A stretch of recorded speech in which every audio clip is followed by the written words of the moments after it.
The first thing I did after being reborn was to grab a broom and beat the future top scholar out of my kitchen. In my past life, I kept a millstone, a single cooking pot, and 2 dilapidated tile-roofed rooms, and sold tofu for 7 years. I fed him from a starving poor scholar into the top scorer on the imperial examination, all because he refused to keep his promise to marry my daughter. She gave my daughter away in the bridal sedan to a 60-year-old magistrate. Chunniang, I'll stay 2 more days. When the snow stops, I'll leave. At the kitchen door, Pei Yangshu wore the old cotton jacket my late husband left behind, his face pale, lips dry, still bearing that gentle, deferential look. If I hadn't died once, I might have been fooled by that appearance, but the moment I see him, my mind is filled only with the image of A Tang from my past life. Hanging from the beam, she wears that scarlet wedding dress, toes barely touching the ground, her neck blue from the rope. Her last words before she died were spoken through tears. She asked me, "Mother, why did you save him back then?" My vision went black for a moment. I grabbed the bamboo broom behind the door and swung it at Pei Yangshu's face. "Get out!" Pei Yangshu was stunned. Not only him, A Tang, who had been crouching by the stove stoking the fire, was dumbfounded as well. He sprang up. "Mother!" I didn't stop, swinging the broom again and again toward Pei Yangshu.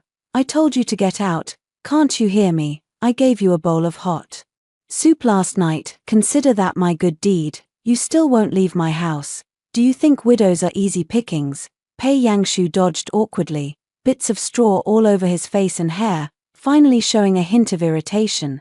"Chuanyang, what do you mean by this? I have no money and I'm hurt.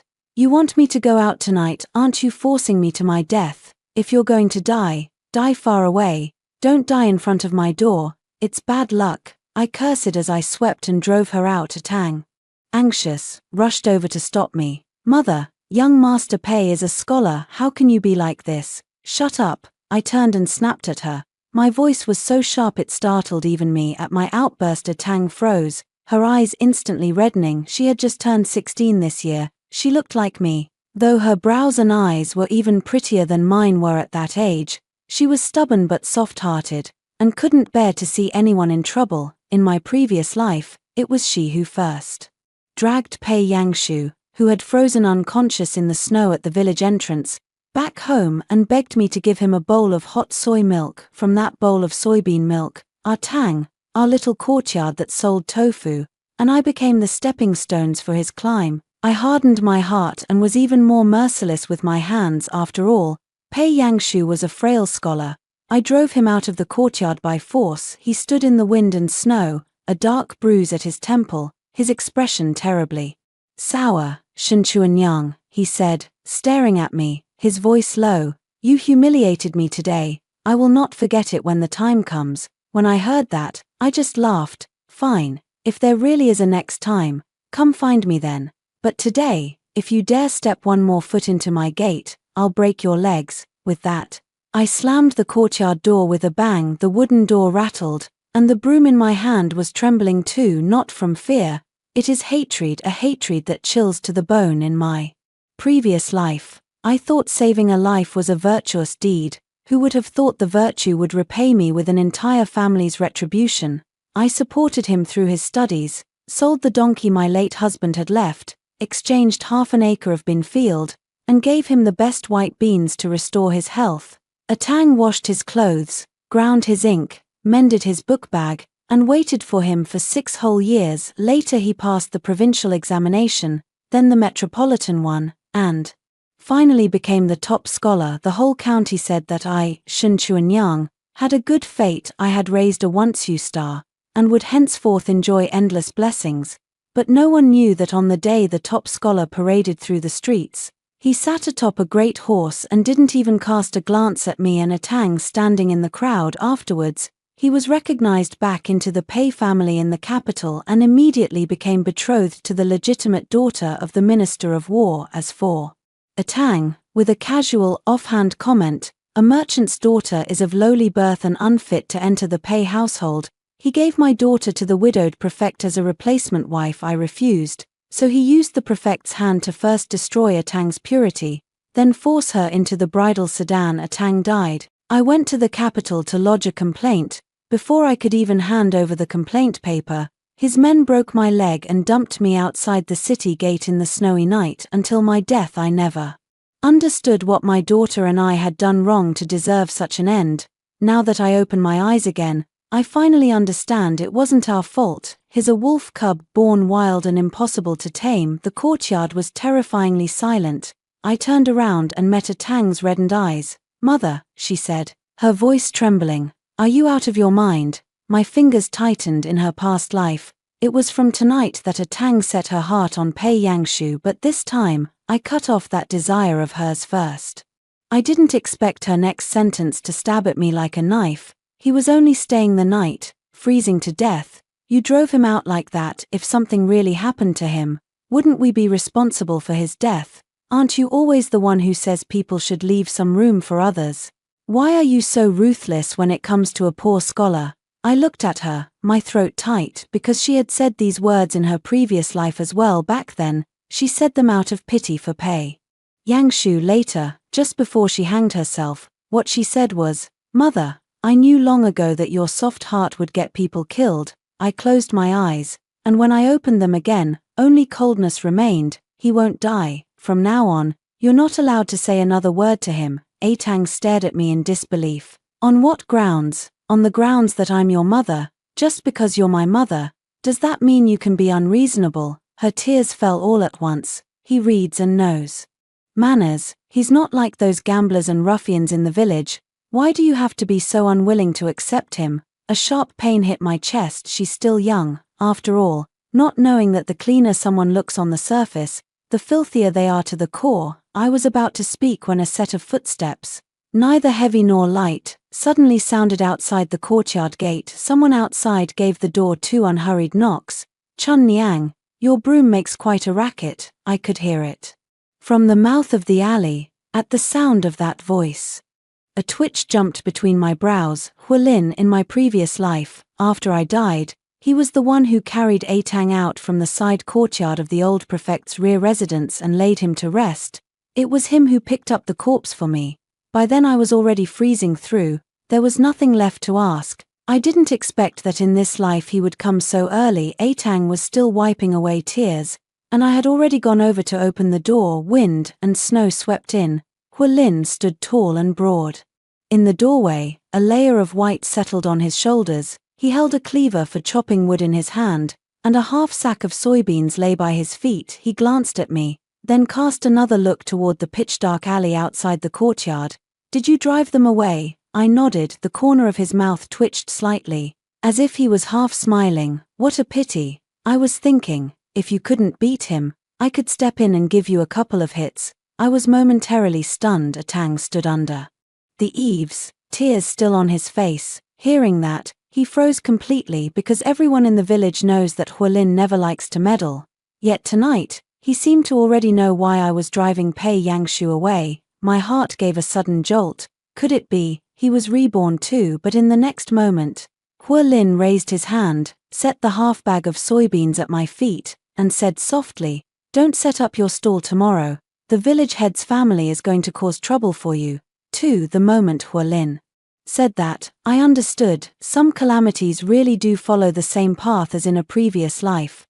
Not this time. I won't be anyone's victim again. I carried the soybeans into the yard and looked up at Hualin. "Where did you hear that?" "From the tavern at the east end of the village." He leaned against the doorframe, his voice low. "The registrar's second son got drunk and said you drove out that promising young master Pei today, ruined the village's literary luck, and cut off your own daughter's good prospects." Atang, standing beside me, was taken aback and reflexively retorted, "What good prospects? I never." She blushed halfway through speaking. I felt a knot in my chest. A young girl just discovering love is most easily taken with men who read and put on airs in her past life. Tang may not have loved Pei Yangshu much. What she loved was the fantasy that a scholar would take her away from a life of poverty. She hates me, and not just because I saved the wrong person. She hates me even more for pinning her to the tofu stall while personally hacking off the only way out she could see. So this time, what I'm going to cut off isn't just Pei Yangshu, it's also that little notion in her heart that treats men as a lifeline. I raised my hand to latch the courtyard gate, then turned to look at Atang. "You're not allowed to go out tomorrow." She immediately frowned. "Why?" "Because it's all trouble out there. You'll only make things worse if you go. When have I ever caused you trouble?" she said as if stung, her eyes reddening again. "Mother, what's gotten into you lately? Since yesterday you've been like a different person." I looked at her face that still held traces of youth, and my heart ached sharply. I'd rather she thought I had become a different person. It's still better than walking the same path I did in my previous life. Hualin sensed something wrong and straightened up. "You two are mother and daughter arguing. It's inappropriate for me to listen." He turned to leave, but I called after him. "Wait." He turned to look at me. I looked at the snow on his shoulder, hesitated, and then asked, "You just said the Li Zheng would come. On what basis?" Hualin's gaze swept between me and Atang, finally settling back on my face. "The Zhu family." A chill sank into my heart. As expected, in my last life it was at this time that the village headman intended to give Atang to Mr. Zhu of the town as a concubine.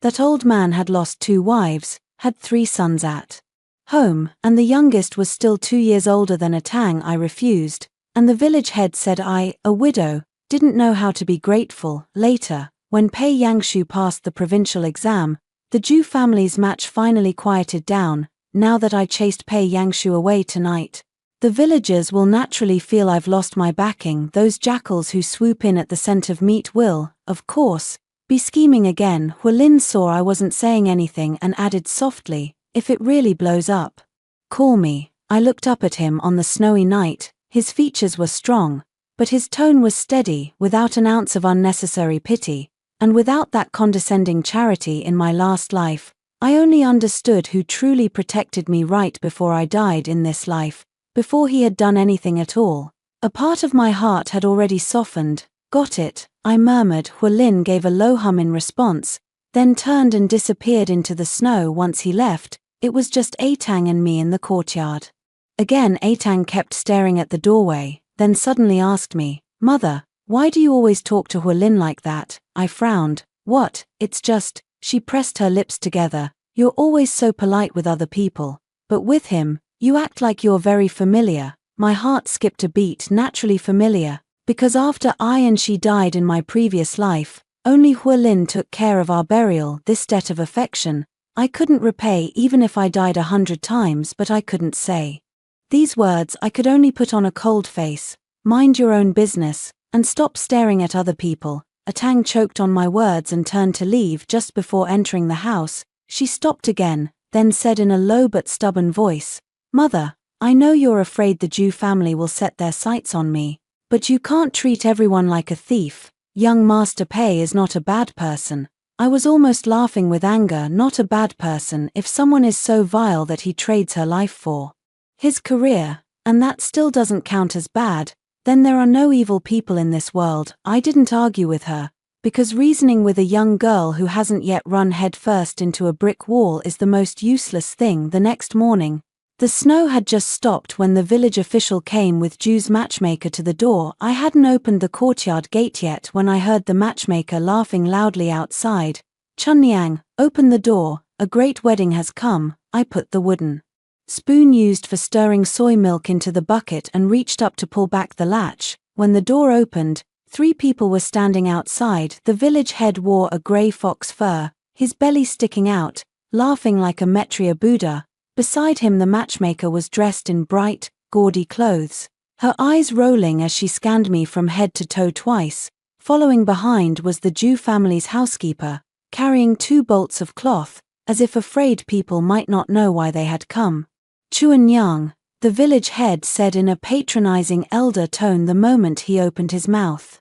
"I heard you chased that Pei fellow out last night." "Yes," I answered outright, which left him momentarily at a loss. The matchmaker hurriedly smiled and chimed in, "Good riddance. That penniless scholar with no prospects, what good is he? Not like Master Zhu, with a solid household, servants filling his house. If your Atang marries into that, she'll be stepping into a nest of blessings." Atang was in the courtyard drying tofu sheets. Hearing this, her face went pale. I stepped into the doorway and said coolly, "My daughter will not marry." The smile on the matchmaker's face froze for an instant, then immediately returned. "Aya, A young woman may say she won't marry, but deep down who doesn't want a good life?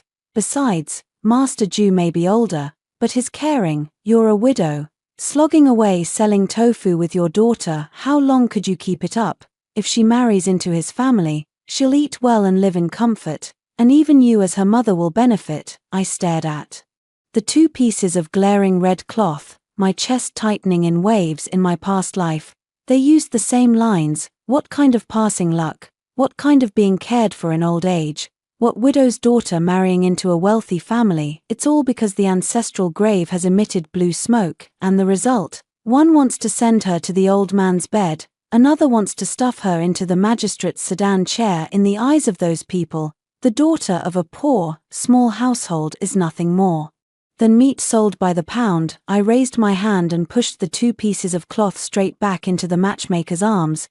Take your things and get out. The matchmaker's face changed immediately. The village constable's voice also grew grave. Chunniang, I'm handling this because your husband died young and your family's been struggling. Don't be ungrateful. I looked at him and laughed. Take charge. When my husband died, the magistrate didn't take charge for me. When my husband's family seized our bean field, the magistrate didn't take charge for me. When Atang and I nearly froze to death that winter, the magistrate didn't take charge for me either. And now he wants to take charge for my daughter. The magistrate's face went pale. What do you mean by that? There's nothing to it. I raised my hand and pointed toward the door. I'm just telling you, Shen Chuanyang's daughter, no one is going to sell me. Also, if you mention the Jew family again, I'll scold you every time I see you. When the matchmaker heard this, she shrieked, You a tofu-selling widow, do you really think you've raised a golden phoenix? If Master Jew wants her, that's him doing you a favor. Atang stood in the courtyard, so furious his hands were shaking. I didn't wait for her to speak. I stepped forward and grabbed the slop bucket by the door and dumped it out toward the entrance.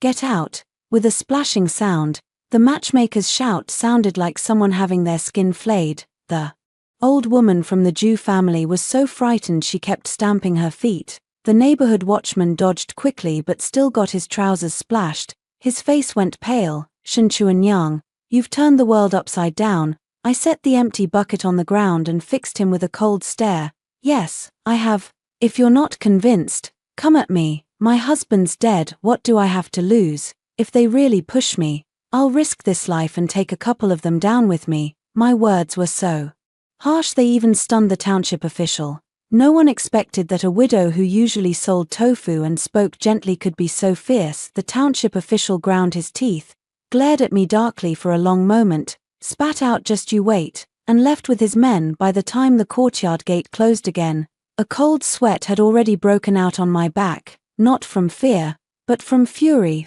at how foolish I must have been in my previous life, to have believed those words wrapped in human skin. I had just turned around when Atang was standing in the courtyard, staring at me in a daze. Mother, her lips moved as if she wanted to say something, but in the end she asked with reddened eyes, by offending the magistrate like this and driving Master Pei away, if no one speaks for us in the future, what will we do? I looked into her anxious eyes and suddenly understood a little. She wasn't determined to shield Pei Yangshu, she was just afraid that the 2 of us, mother and daughter, without a man to hold up the household, couldn't survive in this village. Afraid that even if I sold tofu my whole life, I still couldn't trade it for a secure future for her. Afraid that, aside from clinging to a man who looked like a last straw, she had no other way out. My heart suddenly softened, but before I could speak, a rapid knocking sounded at the door. Chun Niang, open the door.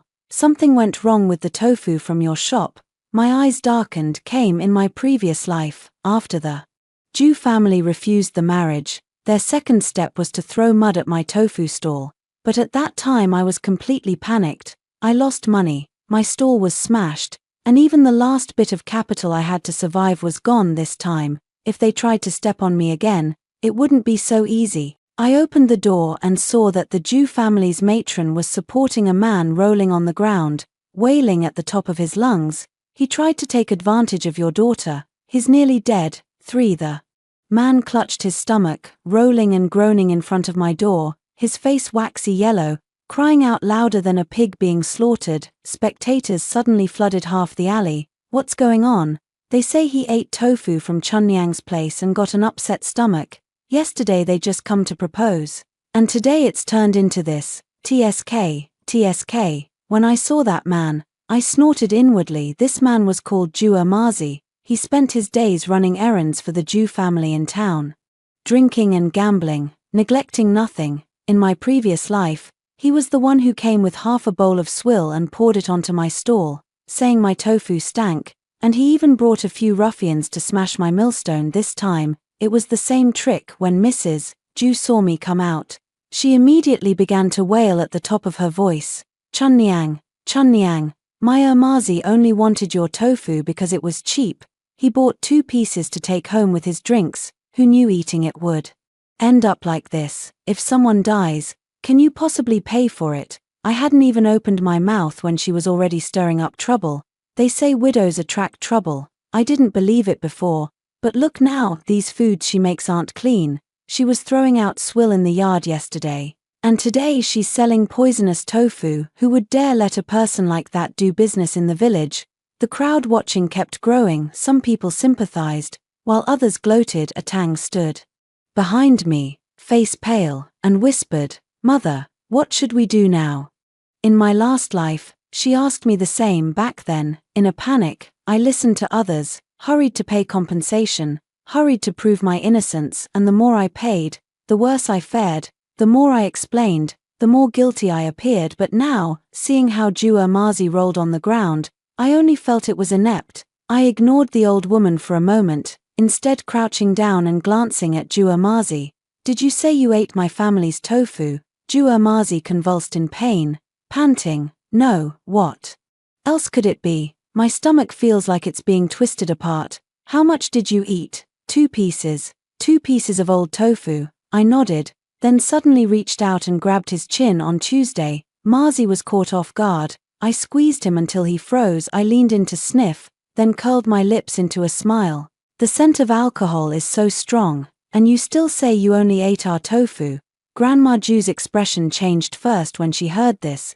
Jua Marzi still tried to prop herself up. I only took a half sip of wine. "If the tofu is spoiled, it's spoiled." "Is that so?" I stood up, turned to a Tang, and said, "Bring out the rest of that slab of tofu from this morning."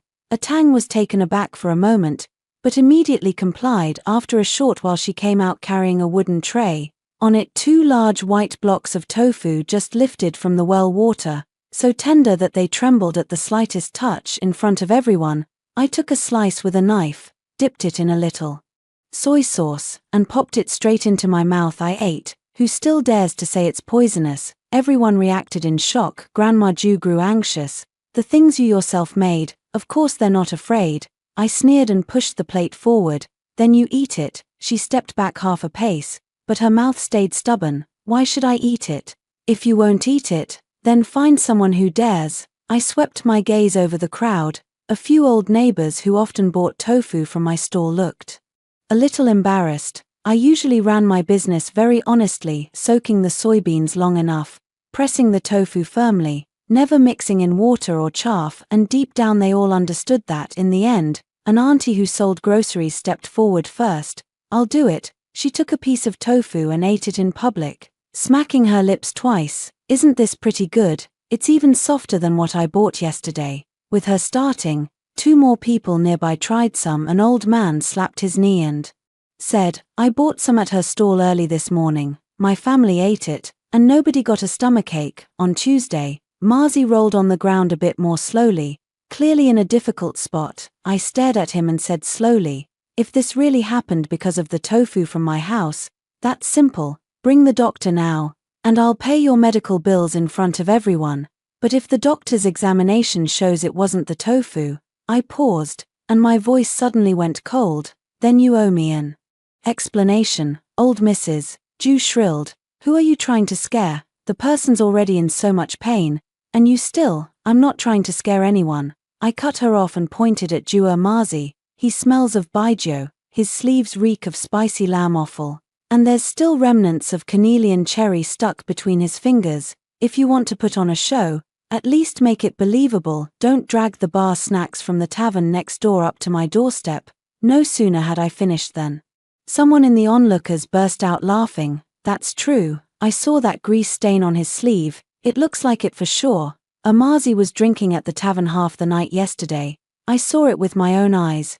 No wonder his stomach hurts, he probably drank all sorts of stuff. Amazi's face suddenly darkened. Ju's wife wanted to argue, but I raised my voice. Someone fetch Dr. Zhao, I'll pay his consultation fee.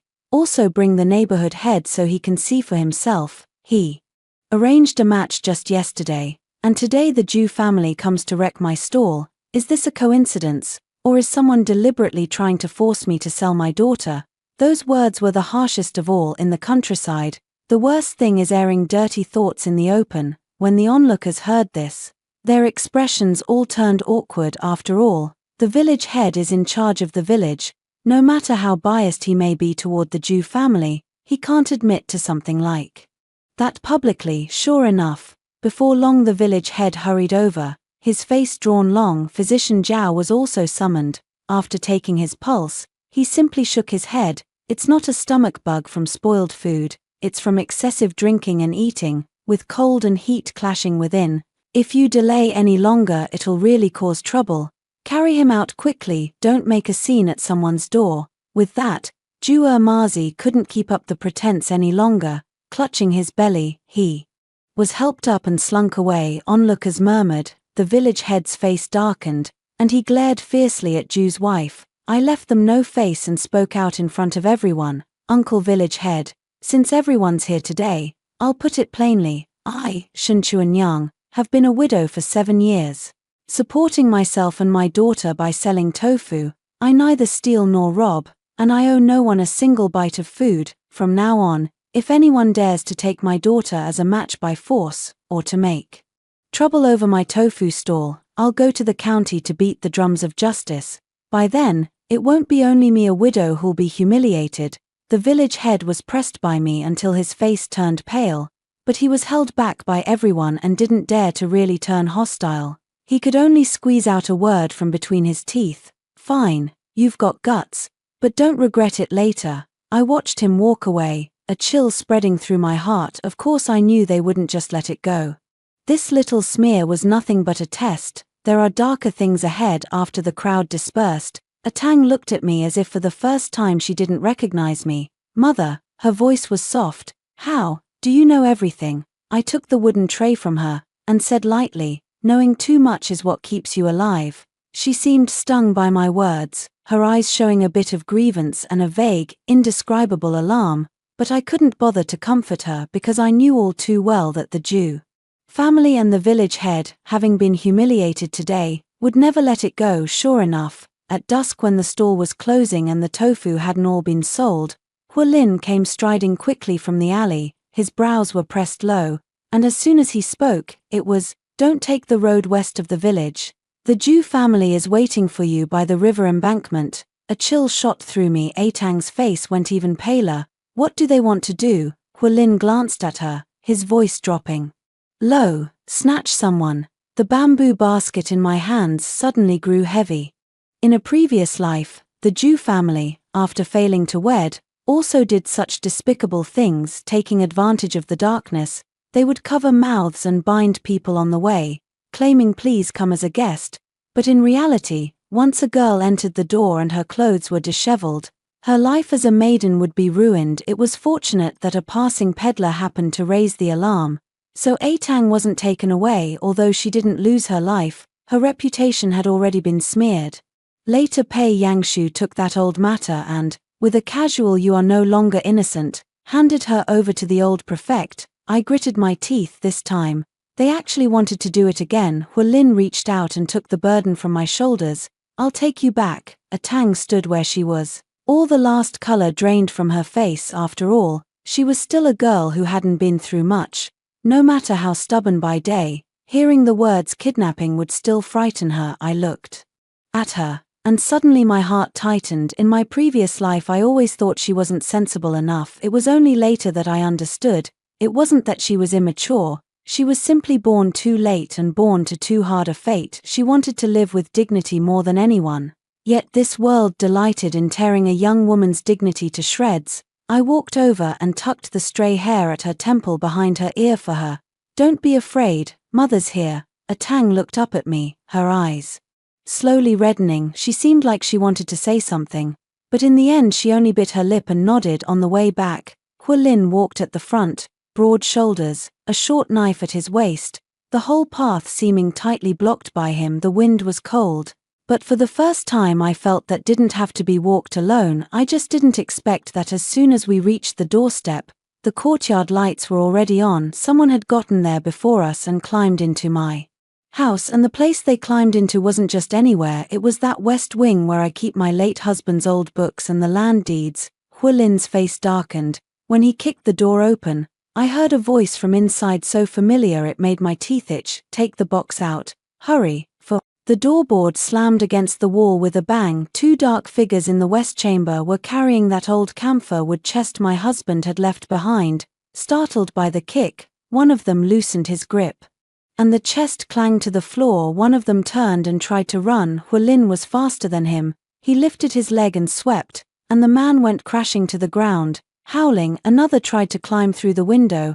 I grabbed the bamboo pole used for hanging dried tofu by the door and jabbed it hard into his back, forcing him back into the room. Although Tang went pale with fear, he still gritted his teeth and lunged forward, slamming the window shut. The oil lamp in the room flickered, and I finally made out the two faces. One is the Zhu family's long-term hired hand, and the other is Pei Yangshu. The fire in my chest roared to life. He actually dared to come back. Pei Yangshu was pressed by on the shoulder, in a terrible state, but his eyes showed little fear. Instead, he fixed his gaze on me and spoke slowly. "Chuanyang, I just came to take back what I dropped. When did your things end up in my man's chest of drawers?" I was so angry I almost laughed, raised my hand, and slapped him with a snap. The room fell silent. Tang froze as well. It was probably the first time she'd seen me hit someone so decisively. Pei Yangshu's head was knocked to the side, his lips split, and only then did his eyes turn cold. "Shen Chuanyang, aren't you being a bit too much?" "Me being too much?" I raised my hand and pointed at the camphor chest on the ground. "You sneaked into a widow's house in the middle of the night to steal a box, and you still dare to say I'm being unfair to you? Come on, tell me which thing inside is yours. Is it the 4 scrolls of policy my husband left behind, or the deed to our family's been field, or the scrap silver at the very bottom meant for grinding stones?" The more I spoke, the more I hated. Before, in his previous life, Pei Yangshu insisted on taking the few volumes of old books my husband had left with him when he went to the capital. At the time I thought he cherished literature and considered it an act of devotion. Later, the few policy essays he wrote when he became the top scholar sounded increasingly familiar the more I read them. And it wasn't until just before I died that I suddenly realized, what he took was not an old book, but the blood and sweat of my deceased husband, written stroke by his hand. It is ridiculous that I thought it was my own discerning eye, that I had picked up a lucky star of literature. What I picked up is clearly a thief. Pei Yangshu's face finally showed a hint of strain when I punctured him. I just saw that a few essays in the old manuscript had some merit, and I wanted to borrow them to take a look. Borrow? I laughed out loud. "You borrow things by climbing through the window, so you borrowed someone else's daughter. Are you planning to abduct her in the middle of the night?" The moment those words fell, the expressions of the people in the room all changed. The head laborer of the Zhu family went pale first. He opened his mouth to defend himself. "And not that, we just. What?" I snapped, turning to stare at him. "Just obeying the Zhu family's orders to first lie in wait for my daughter by the riverbank and, failing that, come steal my land deed and old books to force me to submit." That hired hand had never seen me like this. He immediately caved, his gaze darting about in a panic. Tang stood behind me, having understood about 70 or 80%. His whole body was trembling. "Mother, are they really here to harm us?" I didn't turn my head, because I was afraid that if I looked back, the first thing I'd see would be the fear in her eyes, and I can't stand seeing her afraid the most. Lin held Pei Yangshu down with one hand, and with the other foot he stepped on that long-time worker. His voice was cold as ice. "Turn them over to the authorities." My heart skipped a beat. In my previous life, What I feared most was facing the authorities. When poor families faced officials, 9 times out of 10 they had to give up something first. I always thought it better to avoid trouble when possible, to endure when I could, and so I kept pushing myself and Atang step by step into a dead end. But this time, I didn't hesitate for even a moment. Hand him over. I looked at Pei Yangshu and enunciated each word: stealing, breaking into a private residence at night, colluding with the Zhu family to plot wrongdoing enough to teach him a lesson. Pei Yangshu's expression darkened. He finally grew anxious. Do you dare? You're a widow. If you make a scene of this, what will happen to Atang's reputation? This is who he really is, always that cultivated face, always mouthing off about propriety and reputation, yet in his hands he picks the dirtiest knife to stab into a woman. I slowly walked up to him and fixed my eyes on his. Pei Yangshu, remember this. My daughter's reputation is not something for you to use to threaten me. Anyone who dares bring this up, I'll tear their mouth to shreds. After I finished speaking, I turned to Atang and said, go, call a few elders from the village. What happened tonight will not be hidden or covered up. I will make it clear in front of the whole village. Atang was momentarily stunned. I know what she's afraid of. Girls are most afraid of getting involved in these dirty matters of sneaking out at night, stealing people, and snatching people. If dirty deeds are hidden, they will only stink more the more you suppress them, and in the end it will all fall on the woman. I looked at her, my voice slowed a bit. Go, mother will make everyone know. It's not that you are at fault, but that someone is brazenly bold. Atang's eyes suddenly went red. She nodded heavily, turned, and ran. That night, I had Hualin pin them down in the courtyard. Then I lit the lamps and left the west wing doors wide open. When the villagers were summoned, they were startled at first, when they saw that the ones pinned to the ground were Pei Yangshu and the Zhu family's head servant. The place erupted. What's going on? Climbing into a widow's courtyard in the middle of the night, how outrageous. Isn't young Master Pei a scholar? How could he? I didn't give them a chance to speculate wildly. I told them exactly what had happened from start to finish, from the Zhu family's failed marriage proposal, to splashing filth in broad daylight, to blocking people on the riverbank at dusk and stealing a chest at night. Each incident laid out one by one. The village constable was summoned overnight.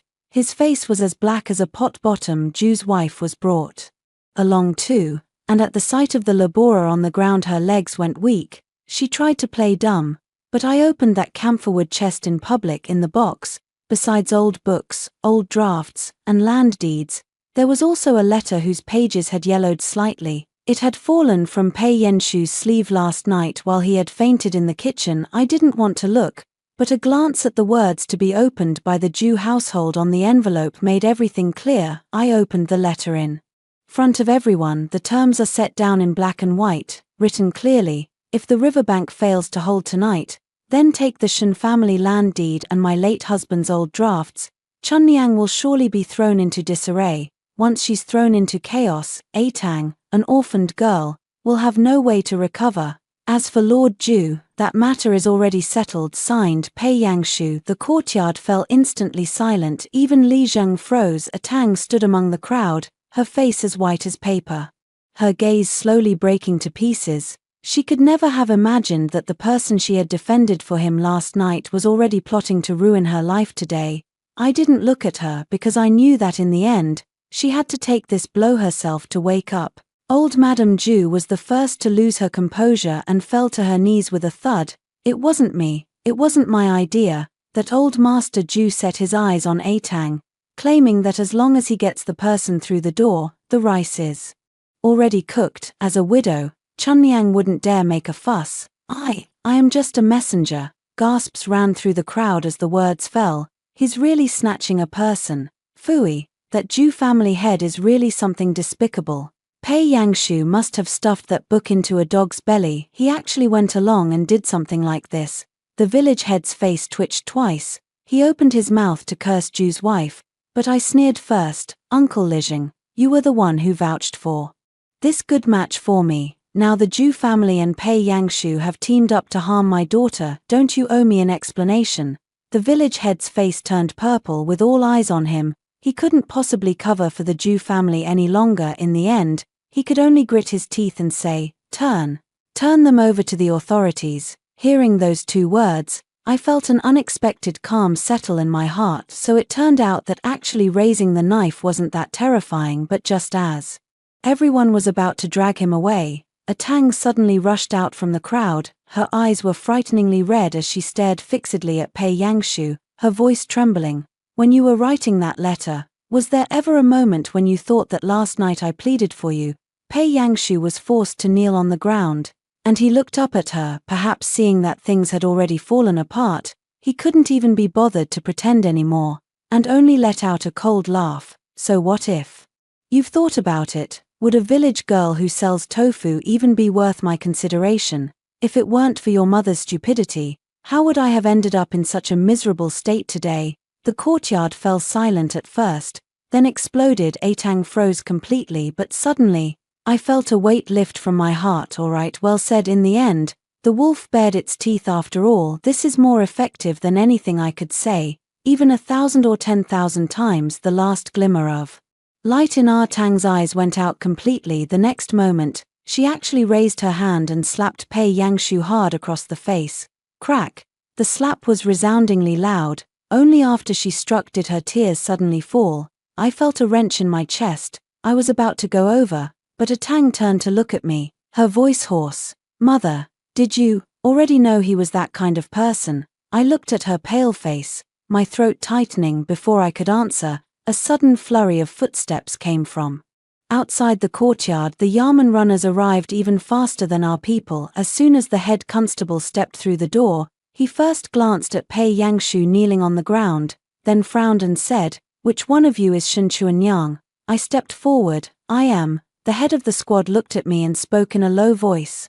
"Someone in the county reported you for secretly sheltering a runaway scholar, intending to extort official rank.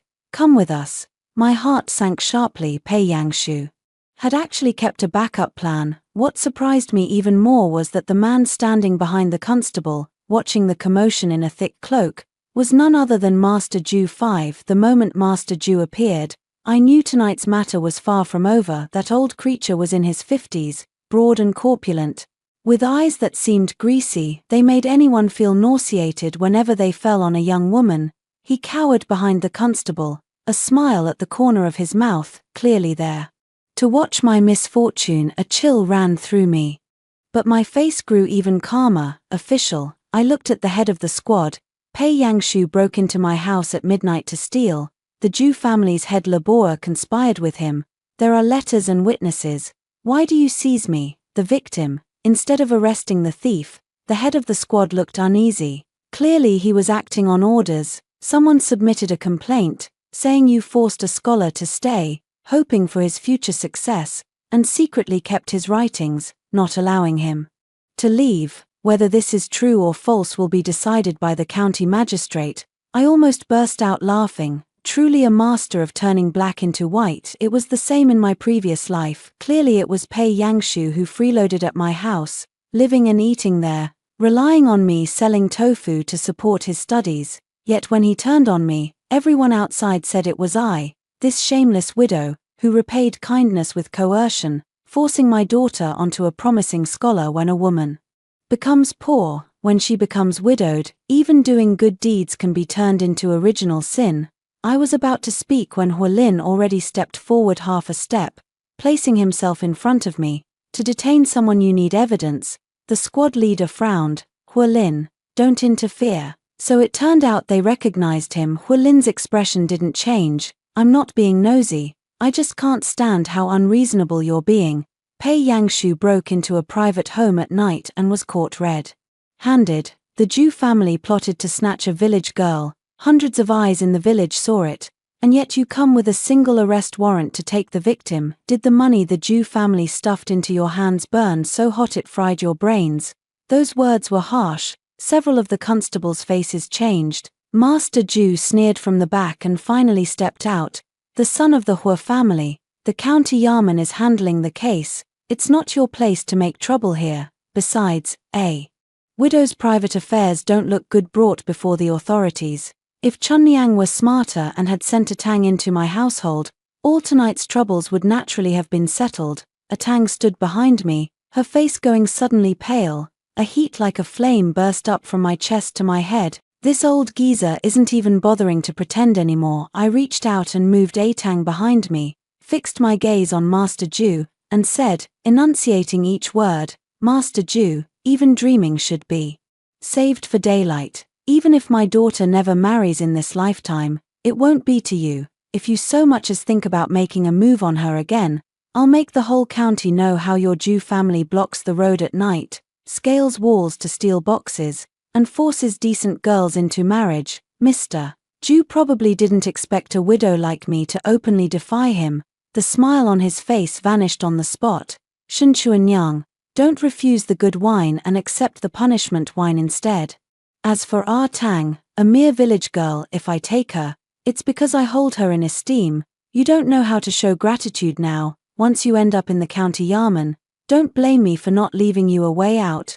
When those words fell, Tang suddenly grabbed my sleeve. I could feel her fingertips cold, her whole body trembling. But she didn't cry, nor did she cower constantly like in her previous life. She just clenched her teeth, standing behind me, gripping the corner of my clothes with all her strength. In that moment, my heart ached with a sharp, sour pain. I used to think she only knew how to panic when things happened. Only now do I understand. It's not that she only panics, it's that in my past life, I never gave her the chance to shoulder things together with me. I always wanted to keep her protected behind me, but in the end I protected her so much that she couldn't even see which side the knife came from in this lifetime. I must let her see. I must also teach her to fight back. I reached out and patted the back of her hand, signaling her not to be afraid, then turned my head to look at the squad leader. If we're going to the county Yarman, then let's all go together. Pei Yangshu, the Ju family's head steward, and Mr. Ju, don't leave a single one out. The team leader was taken aback by my words. Aren't you asking the county magistrate to judge the case? Then bring the person, the evidence, and the items all together.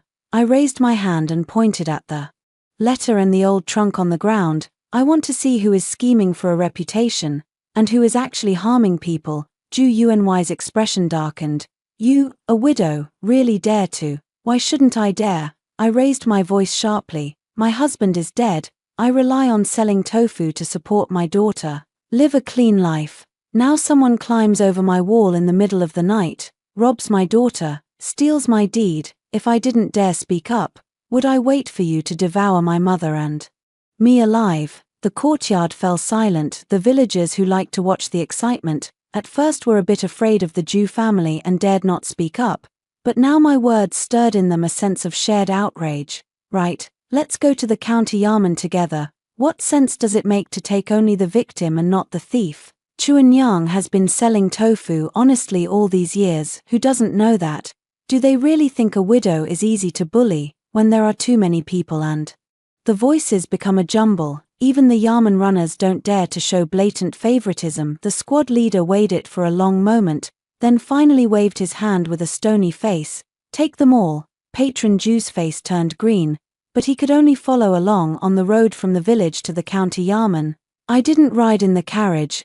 Tang stayed by my side the whole time. The night wind was bitterly cold, yet she didn't fall a step behind. Halfway along, she suddenly spoke in a low voice. Mother, last night, I spoke up for Pei Yangshu. Are you very angry? My steps faltered slightly. Not just angry. In that moment I almost wanted to shake all the water out of her brain, but hearing her ask so cautiously like that, all I felt left inside was pain. It's anger. I didn't lie to her. Tang pursed her lips, her voice hoarse.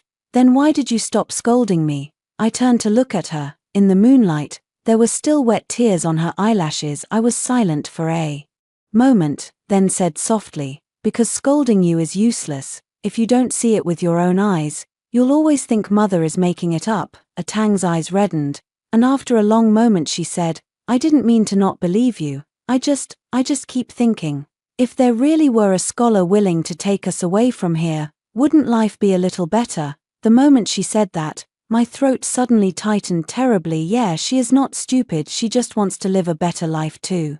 The villagers looked down on the widow who sold tofu. And they also looked down on the widow's daughter she raised. She had grown up hearing these rumors, and naturally treated scholars, glory, and good marriages as another door.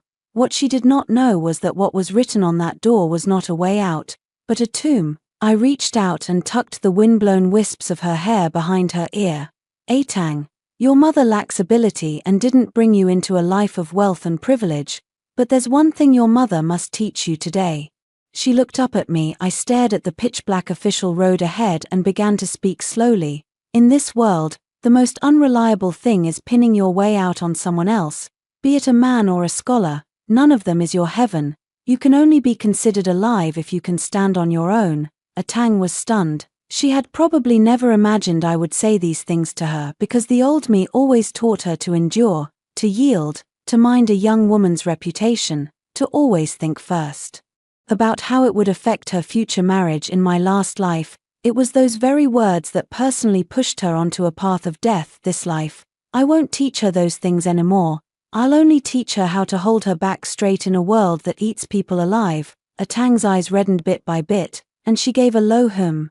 That hum was very soft, but I knew she had heard it. By the time we reached the county yarman, it was already the latter half of the night. The county magistrate hadn't planned to hold court at such an hour, but there were too many witnesses, and a crowd of villagers had gathered outside.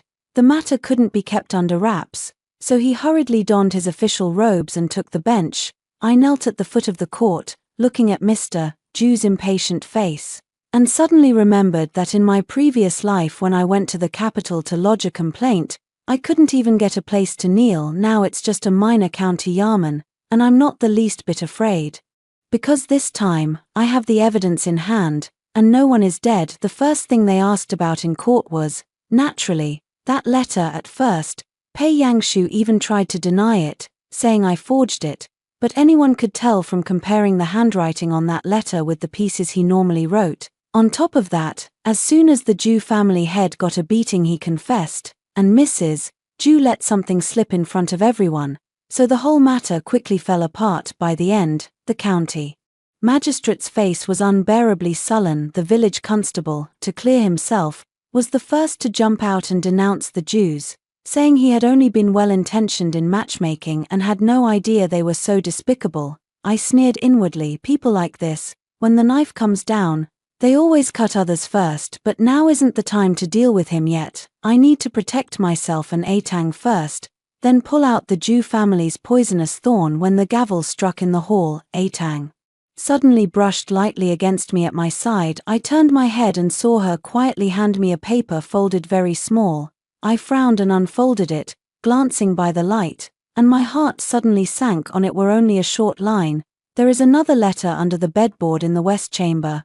A letter from Pei Yang to the Pei family in the capital. I just remembered it. I inhaled sharply. The Pei family in the capital. In his previous life, after Pei Yangshu passed the metropolitan exam and was acknowledged by that prominent capital household, he turned his back on them all the more completely. If this life is already linked up with the Pei family, then many things have happened even earlier than I thought. And if this letter were really in my hands, Pei Yangshu, it wouldn't just be a simple case of breaking into someone's home at night. I had just clenched the slip of paper when Pei Yangshu, as if sensing something, suddenly looked up at me, his gaze chillingly cold. I knew that look all too well. In my previous life, when he had people throw me out the city gates, he looked at me just like that. A chill ran through me. Before I could think it through, he suddenly bowed deeply to the county magistrate and said hoarsely, "Sir, I plead guilty, but I was coerced by others. The ones truly directing the students weren't the Ju family, it was Shin Chuanyang herself." The hall fell abruptly silent. Atang suddenly grabbed my hand. I looked at Pei Yangshu and suddenly realized, this mad dog was about to start biting me back, and his next sentence, spoken in front of everyone, drove the knife straight into my daughter. The reason I sneaked into the Shun residence late at night was that Chuanyang forced me to marry her daughter. I refused, so she seized my letters and manuscripts to blackmail me. 6. When that knife was plunged in, the hall erupted in uproar. I heard the onlookers behind me gasp, and I could hear Atang's breathing go ragged. This is the most vicious thing about Pei Yangshu. He never fights you head on, He only strikes at the places that hurt and scare a woman the most in the countryside. It's about as easy as it gets for a widow to try to pawn off her daughter on a scholar, even if everyone knows it's false. Once he opens his mouth, others will give him the benefit of the doubt. In my previous life, Tang and I were pushed into the mud by him step by step like that. Unfortunately, this time, I am not Shen Chuanyang from my previous life. The county magistrate frowned and looked at me. Shen Chuanyang, what do you have to say? I knelt up straight, lifted my head, and spoke in a steady voice. Your Majesty, if the woman truly wanted to force him to marry my daughter, why did she throw him out of the house just yesterday? If she really wanted to use him to climb the social ladder, why did she send him to the court today? Besides, he says I confiscated his letters and manuscripts. May I ask, why would his so-called manuscripts be in my late husband's old book trunk, and why would his so-called letters be addressed to the Jew family? The court fell instantly silent. I know that at times like this, I mustn't act rashly. The more chaotic I am, the more it looks like guilt. If Pei Yangshu wants to smear me, then I'll bring the matter back to the single word theft. Once he pins the thief label on me, the rest of his nasty accusations will collapse on their own. I turned my head to look at Pei Yangshu and gave a cold smile. Young Master Pei, since you say I forced you to marry my daughter, why didn't you leave by the front door last night? Why did you climb through the window to sneak into the chest? Could it be that all the scholars in the world caught a bride by sneaking into a widow's house at night? When those words came out, someone in the hall immediately let out a low laugh. Even the county magistrate's face twitched. Pei Yangshu's face turned pale. Obviously not expecting me to push back so hard, he gritted his teeth and said, the student was just acting in a moment of desperation. Desperate enough to go in with a Jew family steward, I cut him off immediately. Desperate enough to have a body buried by the riverbank, lying in wait to abduct my daughter. As I spoke, I turned to the Jew family steward on the ground, beaten nearly to death. You tell the county magistrate. Last night by the riverbank, who was waiting, the laborer was already frightened from the beating, and then intimidated by the officialdom's display until he shook like a sieve. On the spot he spilled everything like beans from a bamboo tube. It was Master Jew who told us to keep watch. Young Master Pei said that if Chunliang refused to give in, they should first take Miss Atang away. Once they got through the Jew family gate, everything afterwards would be easy to handle. No sooner had the words fallen than Master Jew went mad first. Nonsense, you're talking rubbish. But the day laborer had already begun to cry. Sir, I don't dare not to say it, the letter was written by young Master Pei. The plan was discussed by you all, and you even said scholars are best at writing petitions. If this is taken to the county office, they could turn the dirt back onto us. The hall fell deathly silent. Master Jew's face was as white as paper. Pei Yangshu's expression was even uglier, to the extreme, yet I felt no satisfaction, only a cold, bone-deep weariness, because I'd seen this trick in my previous life. They first ruin your reputation, then abduct people, then force a marriage, and in the end they make everyone think it was you who had no shame. Women live in this world as if they were born to take the blame for other people's malice, but this time, I refused to take the blame. When the county magistrate struck the judgment block again, his voice was noticeably heavier than before. Elder Jew family's long-term hired hand, and Pei Yangshu, detained pending trial. The village headman was reprimanded in court for failing to vet the match and slunk away in disgrace. At this point, the case should have been considered closed, but I didn't feel the least bit relieved, because the note Atang had written to me was still clenched in my sleeve. That letter addressed to the Pei family in the capital was the real thing that could hold Pei Yangshu's fate. When the court adjourned, Hua Lin was already standing outside waiting for me. It was very late. 2 dim lamps burned at the Yamen gate. He stood there tall, and at a glance there was an indescribable sense of reassurance. Atang walked beside me. Her face was still pale, but she no longer just cried like she used to. She glanced at Hua Lin first, then at me, and said softly, Mother, shall we go back now to look for Shin? I nodded. Hua Lin didn't ask why. He simply said, I'll go with you, all the way back to the village. The wind cut so sharply it seemed to ache in the joints as Atang walked. She suddenly asked in a low voice, Mother, Did you really know from the start that Pei Yangshu wasn't a good person? I kept walking without stopping. How did you know? I was silent for a moment and only said, I had a very long nightmare. Atang gave a wry smile. Dreamed he harmed us. Dreamed he killed you. I finally said. She came to a sudden halt. I stopped too and turned to look at her. The moonlight was cold and made her face look pale. Her lips moved several times before she squeezed out, Mother, what did you say? My throat tightened. I never intended to say these things so soon, but if I don't say them, the knot in her heart will never be untied. I dreamed that he delivered you to an old man as a new wife. I dreamed you wore a red wedding dress and hung from the beam all night. By the time I found you, your body was cold. I even dreamed of dragging a petition to find him. But he had someone break my legs and threw me into the snow to die. With every word I say, it feels like someone carves a fresh knife into my chest. That wasn't a dream, that was the pain of having truly died once. Atang stared blankly at me, tears slowly welling up. Mother, I tugged at the corner of my mouth, but couldn't manage a smile. So when I drove him away last night, I wasn't crazy. Mother is afraid you'll die once more. Atang's tears streamed down all at once. She suddenly lunged forward and hugged me, sobbing so hard her whole body shook. Mother, I'm sorry. I even spoke up for him yesterday. I thought it was you being heartless. I don't know. I know nothing, she cried.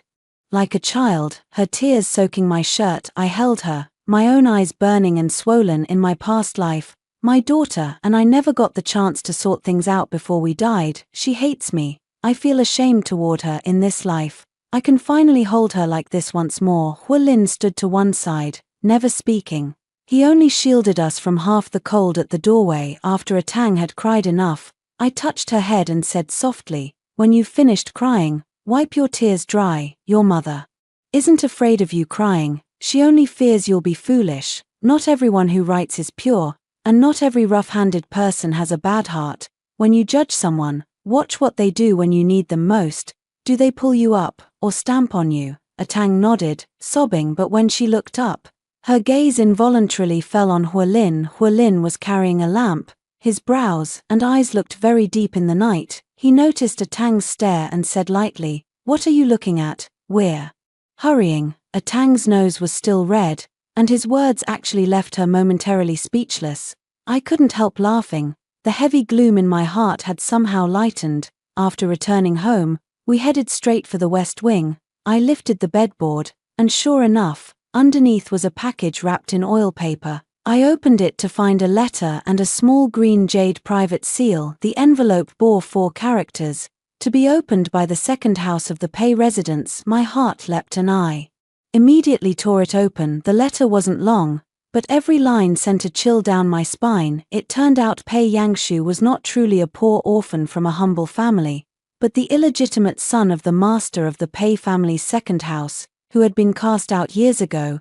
The Pei family had long refused to acknowledge him because they considered his origins too tainted. The steward of the second household mentioned in the letter made it clear, if he wants to acknowledge his ancestral roots and return to the clan, he must first clean up his reputation in the village, wait to pass the provincial exams, and then seek a marriage alliance with the vice minister's household.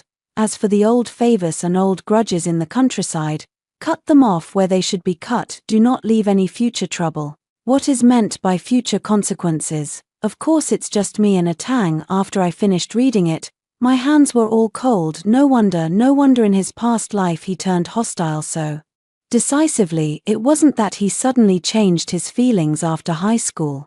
From the very beginning, when the Pei family in the capital handed him that letter, my daughter and I had already been sorted into the heap of weeds to be cut away without mercy. Atang stood beside me. After finishing the letter, his face had turned frighteningly pale. Mother, her voice was very soft, yet trembling with hatred. If he really took the letter last night, won't there be even fewer people who can discipline him from now on? I folded the letter and slowly clenched it in my hand.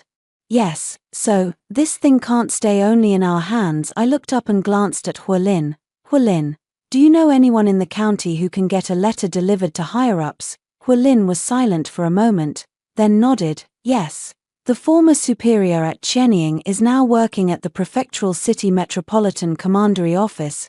A weight suddenly lifted from my chest. This was enough. 1 Ju Yuan Y and 1 Pei Yangshu. Relying on the county yamen alone might not be enough to suppress them, but if the Pei family's illegitimate son, their collusion with local gentry, and their coercion of decent girls were exposed in the prefectural capital, that would not be something a mere county magistrate could sweep under the rug. I rewrapped the letter and handed it to Huolin.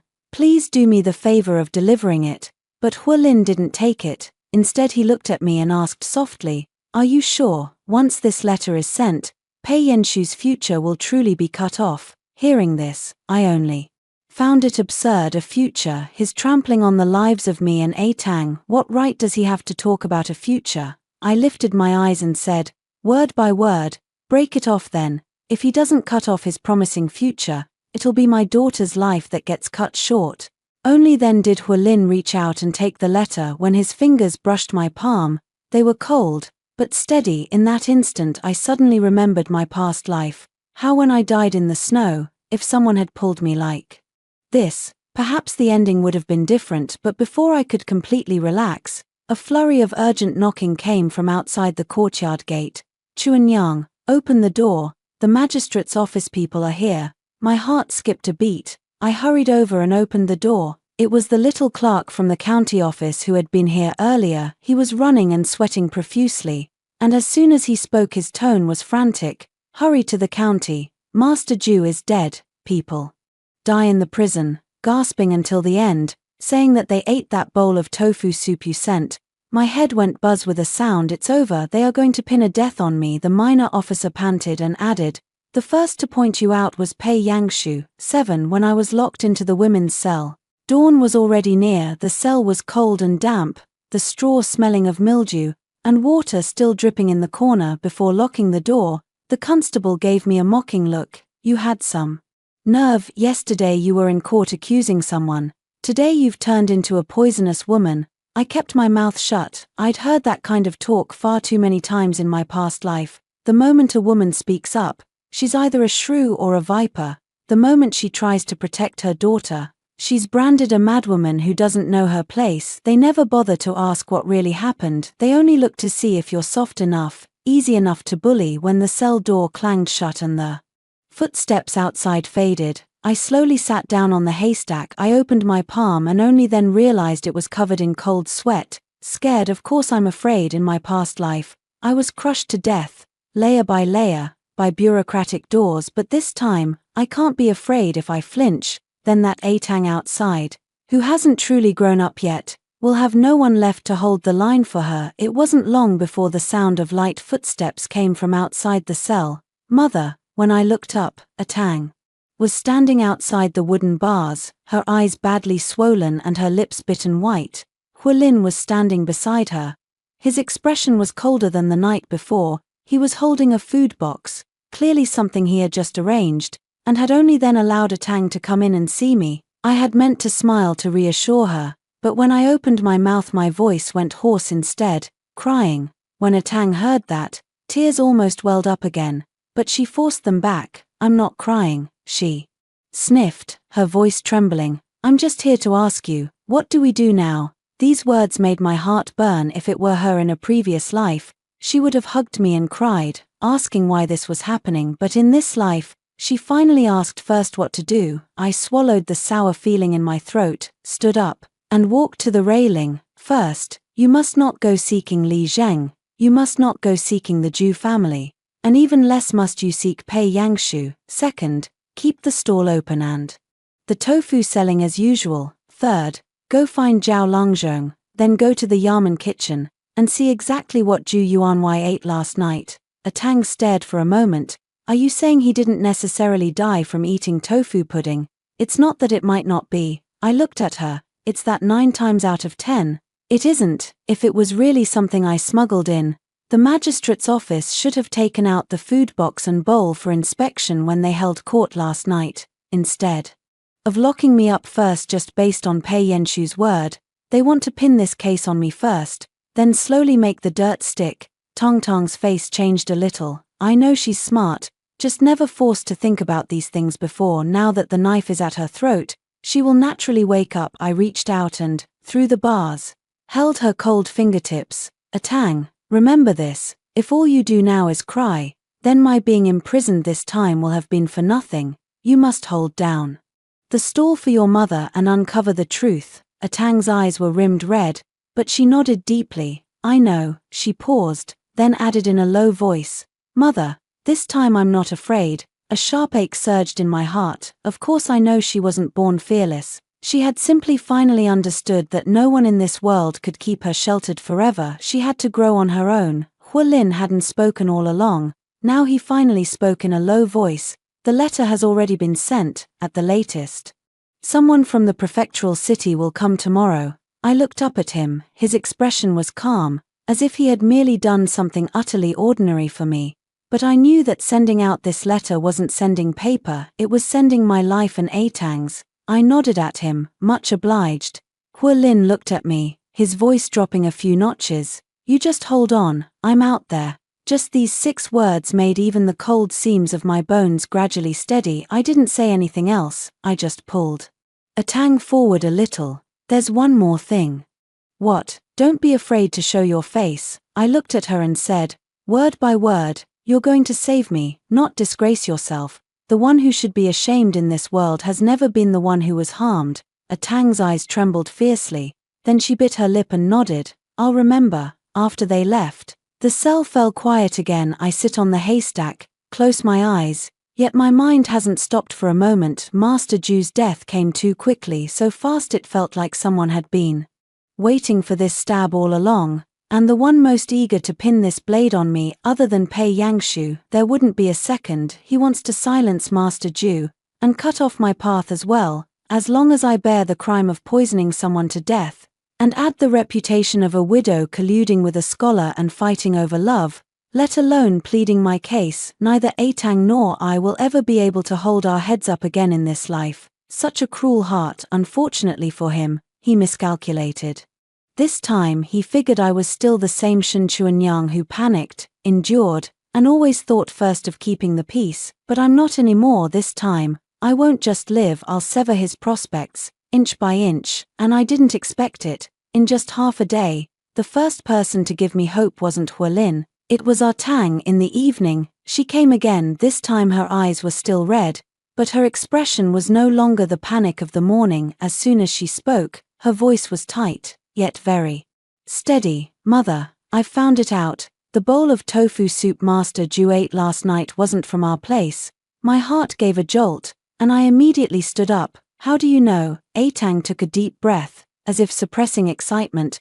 The old woman in the ministry's kitchen initially wouldn't speak, so I served her a bowl of tofu soup I made today for her to try. After tasting it, her face changed. She said the soup delivered to Mr.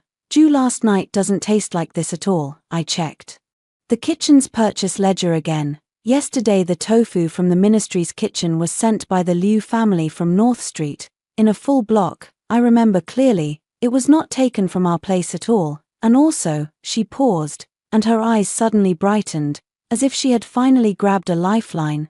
I also saw that half bowl of leftover soup. The tofu inside was cut in horizontal slices, edges hard, and there were strips of ginger floating in the soup. Mom, you've never cut tofu soup into cubes with a slanted knife. You always add the bean curd first, then salt, and you don't like ginger strips stealing the flavor. You wouldn't do it this way. I looked at her, and my chest suddenly warmed. This is her, this is the daughter I raised. It wasn't that she didn't understand before, it's just that no one told her that her skills, her eyes, the things she's learned from me all these years, could also be used to save lives. I couldn't help but chuckle. Nicely done. Atang's eyes suddenly reddened again, as if she hadn't expected me to praise her. She pressed her lips together and said softly, I also went to see Dr. Zhao. He said that if Master Ju had really just eaten something bad, he wouldn't have died that quickly. From what came out of the yamen last night, bluish lips and convulsing limbs, it looks more like aconite poisoning.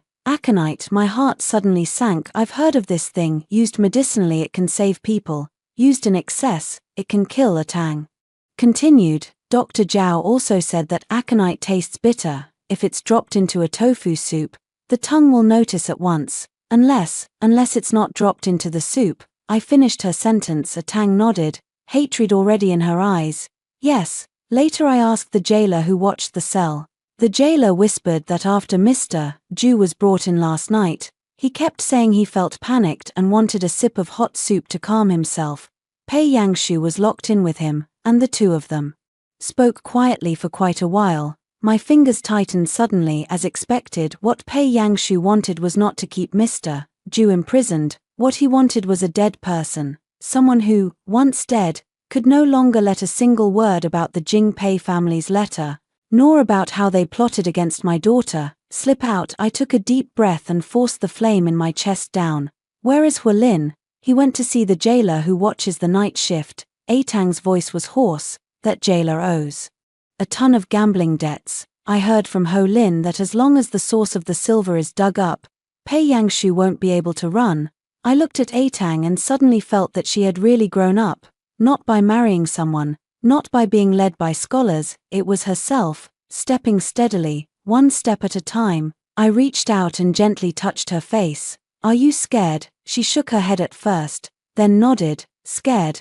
But now I know that even if I'm afraid, I still have to move forward, because you're in there. I can't shrink back. My throat tightened, and I could hardly speak. In my past life she died before me, and I didn't even have time to say a proper word of praise in this life. I finally got to see her trembling on one side while trying to learn how to hold a knife. Alright, that was enough. But my daughter and I hadn't yet caught our breath when a sudden flurry of hurried footsteps sounded from outside. Immediately after, Hualin's deep voice rang out beyond the prison door. Chun Niang, the case has taken a turn, but you need to be prepared. Pei Yangshu not only wants to chew you to death, he also wants to bite up your man's old drafts and claim them as his own. I was shaken. That beast, of course, wouldn't even leave the dead alone. Hualin's next words were, the head instructor of the Prefectural Academy has also come, saying he wants to see those old drafts with his own eyes. Early the next morning, I was brought back into the hall. This time, there were more people in the hall than last night. In addition to the county magistrate, the constables, and the Ju family, there was also a middle-aged civil official in a blue court robe, his expression stern and cold. The county magistrate smiled along, his attitude noticeably more subdued than last night. I only had to look once to know this was the prefect of the Prefectural Academy mentioned by Hualin. The prefect doesn't deal with criminal charges, he oversees the morals of scholars and the selection and recommendation for the county exams. If Pei Yangshu wants to pursue official rank through examinations, one word from this man is harsher than 10 lashes from the county magistrate. As soon as I entered the classroom, I saw Pei Yangshu. After just one night, he had completely lost that gentle, scholarly look from the past few days. His face had gone ashen, yet there was still a stubborn unwillingness pressed beneath his eyes. When he saw me come in, he even gave me the faintest smile as if to say, as long as I sink my teeth into you, you're just a widow, you won't be able to stir up any trouble. I looked at him and smiled as well. He probably didn't know yet that the tide had already turned. The academic director spoke first. His voice wasn't loud, but it carried great weight. Last night I learned a bit about the case in the Prefectural Academy. It was nothing more than a village dispute at first, but if it involves the behavior of scholars, theft, and impersonation of documents, it's no small matter. Pei Yangshu, you first set aside the poisoning of Master Ju and just talk about these few old manuscripts. He raised his hand, and what lay on the desk were precisely the treatises left behind by the man I love. Do you say this is something you wrote in your youth? Pei Yangshu knelt on the ground, his face pale, but he still gritted his teeth and said, yes, my family is poor, and in my early years the articles I wrote were often left at the places I lodged. Later they were shuffled and ended up with the Shen family.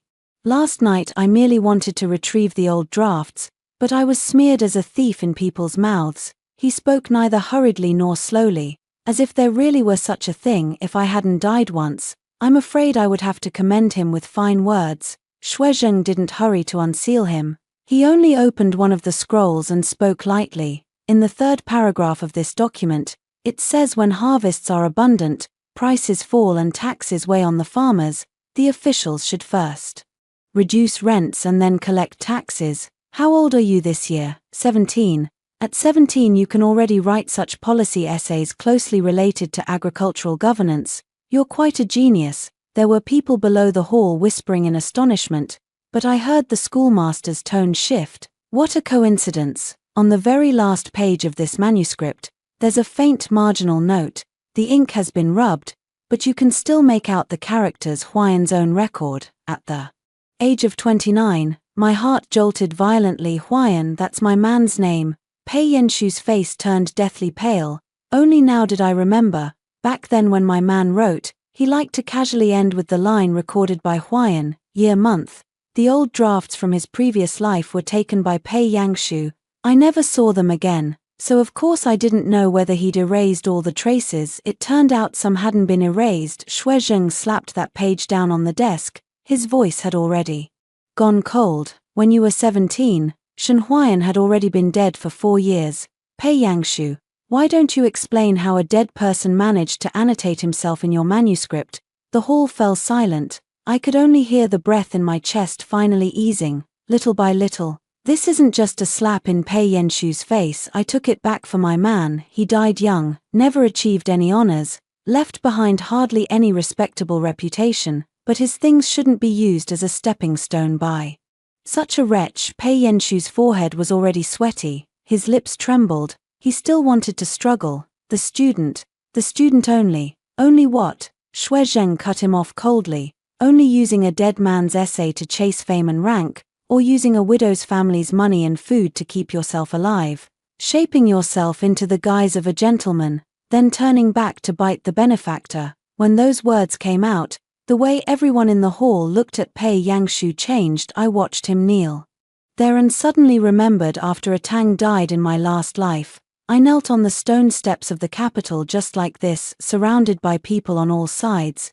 yet not one willing to speak for me. At long last, it's finally his turn to kneel, but it still isn't enough for me. I turn my head to look at the county magistrate and say in a low voice, "My lord, regarding the death of patron Ju last night, this humble woman still has more to say." The county magistrate glanced at the tutor. Seeing he did not object, he reluctantly said, "Speak." I then laid out, one by one, the provisioning ledger a Tang had checked from the kitchen, the way that half bowl of leftover broth had been sliced and seasoned, and physician Zhao's diagnosis of the aconitum symptoms. Finally, I looked toward the night jailer. The jailer said last night that Mr. Ju was thirsty and restless, who brought him a bowl of hot soup. The jailer wanted to hold out at first, but Hualin stepped out from the side and tossed a flattened pouch before the hall with a lift of his hand. When the mouth of the pouch opened, a few bits of broken silver rolled out, along with a small jade-green seal. It was the very same seal that had stamped the letter I'd pulled from the oiled paper packet. This was found under the jailer's kang. Hualin's voice was cold. His gambling debt was just paid off last night, and this morning the household suddenly had this bag of silver. As for who gave it, he looked down at the jailer, his gaze like a knife. "You tell us yourself." The constable's face went deathly white, his legs gave out and he dropped to his knees. I'll tell. It was young Master Pei. He told me to add another serving of that calming soup to Master Ju's bowl. Said old Master Ju was restless and needed another drink. Not long after old Master Ju finished drinking, he convulsed. Young Master Pei immediately shouted that the Shen family's tofu soup was poisoned, and told me to spread that word. As soon as those words were spoken, the entire hall erupted. The county magistrate's face turned ashen, and the hand striking the gavel was trembling. Those Ju family women collapsed to the floor, too limp even to cry injustice. I looked at Pei Yangshu, forcing my voice to steady bit by bit. "You didn't kill Mr. Ju because he deserved to die. You were afraid that if he lived, he'd expose how you colluded with the Ju family to harm me and my mother, and how you tried to use the Pei family in the capital to claw your way back up. Pei Yangshu, you're no scholar. You are a venomous snake that's been fed but never tamed, one that will turn and bite." Pei Yangshu finally couldn't hold on anymore. He suddenly looked up, fixing a furious stare on me, his eyes filled with mad hatred. "So what, Shen Chuanyang? Do you think you've won? I am the one who planted it now, you in your previous life." When he spoke to this point, as if suddenly realizing something, his voice stopped abruptly, but my heart shook hard. Previous life, he clearly said. In a past life. Just now I stared hard at him, and in that instant I could almost be certain. He remembered too. He actually remembered, but what he remembered was not guilt, not regret, it was hatred, unwillingness, the certainty that even if he could live it over, he would still crush me. And a chill ran down my back, and then I found it laughable. It turns out that in this world, even if someone gets to start over, they still might never learn how to be a decent person.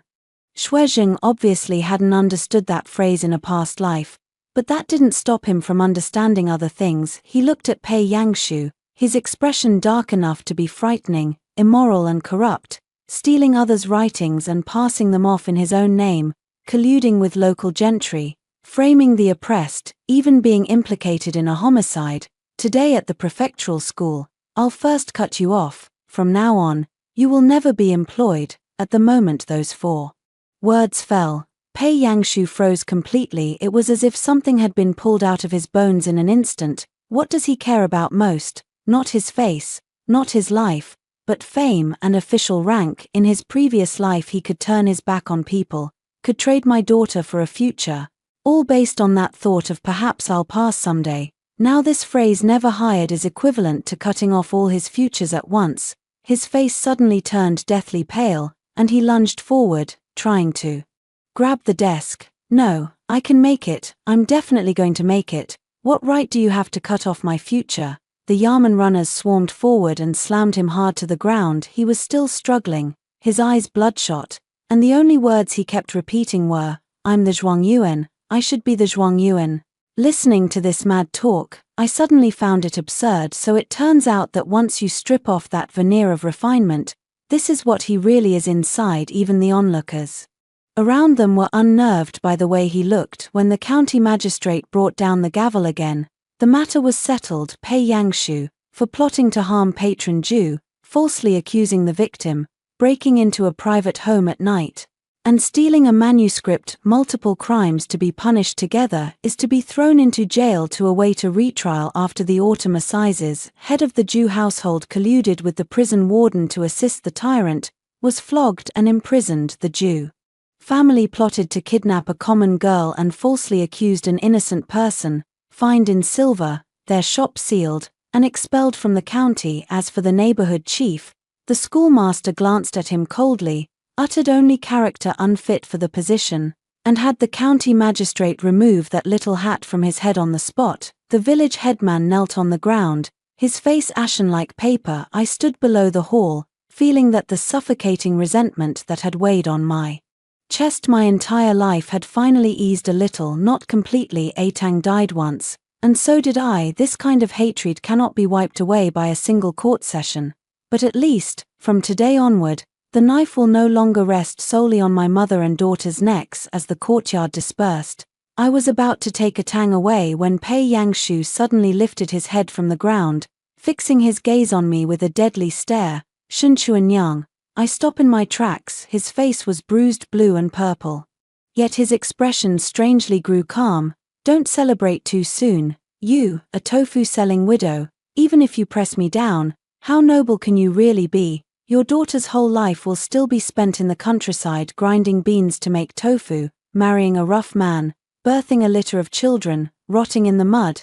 And you, he grinned briefly, and it was oddly sinister. No matter how many times you start over, this is still your fate. Atang's expression changed, and she instinctively tried to rush forward, but I stopped her first. I looked at Pei Yangshu and suddenly laughed. You're wrong. How my daughter lives her life is not for you to decide. I've spent my life selling tofu, but that doesn't mean my fate is rotten. It's by my own 2 hands that I raised her and supported myself. As for you, I slowly bent over, staring at the pair of eyes reddened with resentment.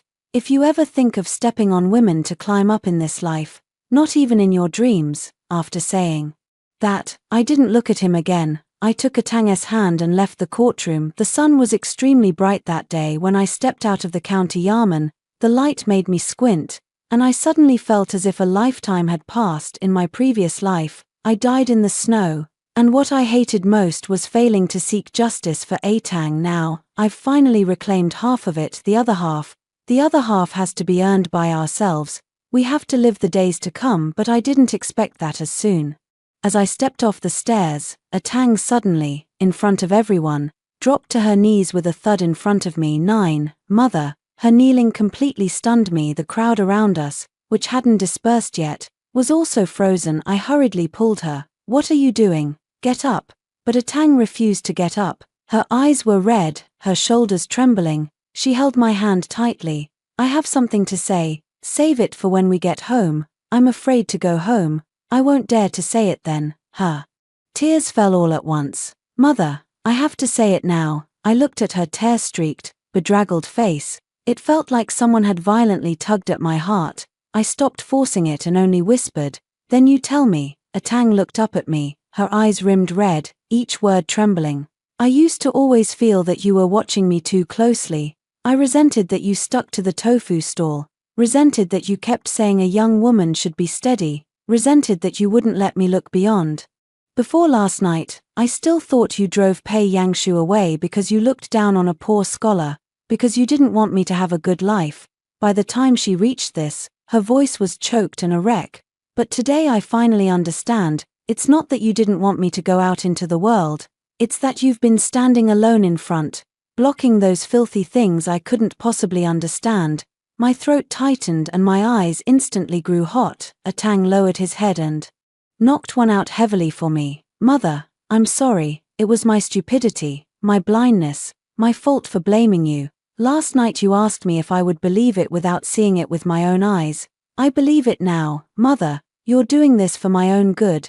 The surroundings were frighteningly silent. Only her tears, drop by drop, fell onto the stone pavement. I stood there, as if suddenly returned to the previous life. At that time she died in my arms, still crying. Mother, I was wrong.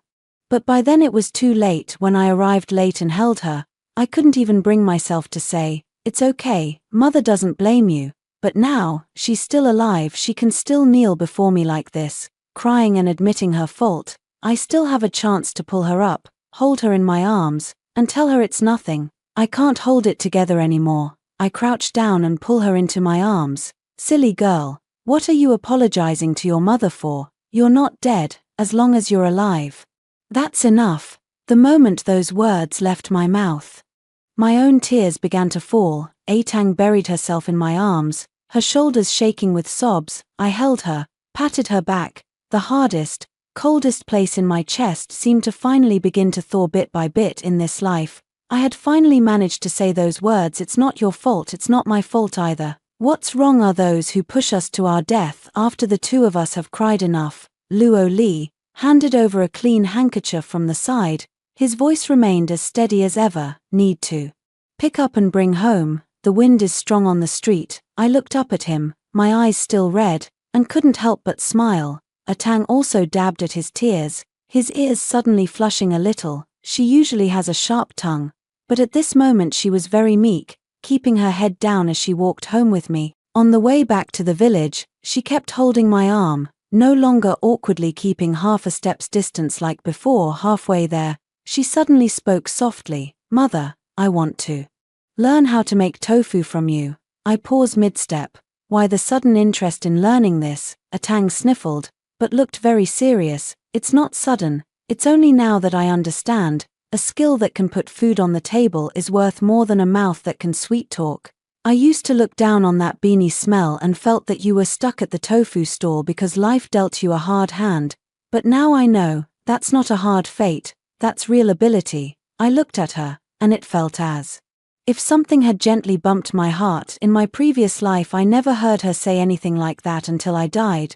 Back then she only thought that me spending my life selling tofu was shameful, a sign of failure. Now she finally understands. I understood a widow, who, relying on a millstone and a pair of hands, ground out her days. How hard that was. I nodded. Okay, if you're willing to learn, I'll teach you. At once Atang's eyes lit up, as if finally waking from a long nightmare, seeing for the first time a real path under her feet. After we got home, we tidied up that old camphorwood trunk once more. I went through the old drafts the man had left page by page, smoothed them flat, then locked away the land deed, the silver, and that letter from the Pei family together. The moment I latched the trunk, I suddenly felt as if I had closed up some messy old account from a past life as well, but I did not expect that early the next morning. The prefectural school's chief instructor himself would come to my house. He brought a clerk and 2 attendants. After entering, he first looked at the stone mill in the yard,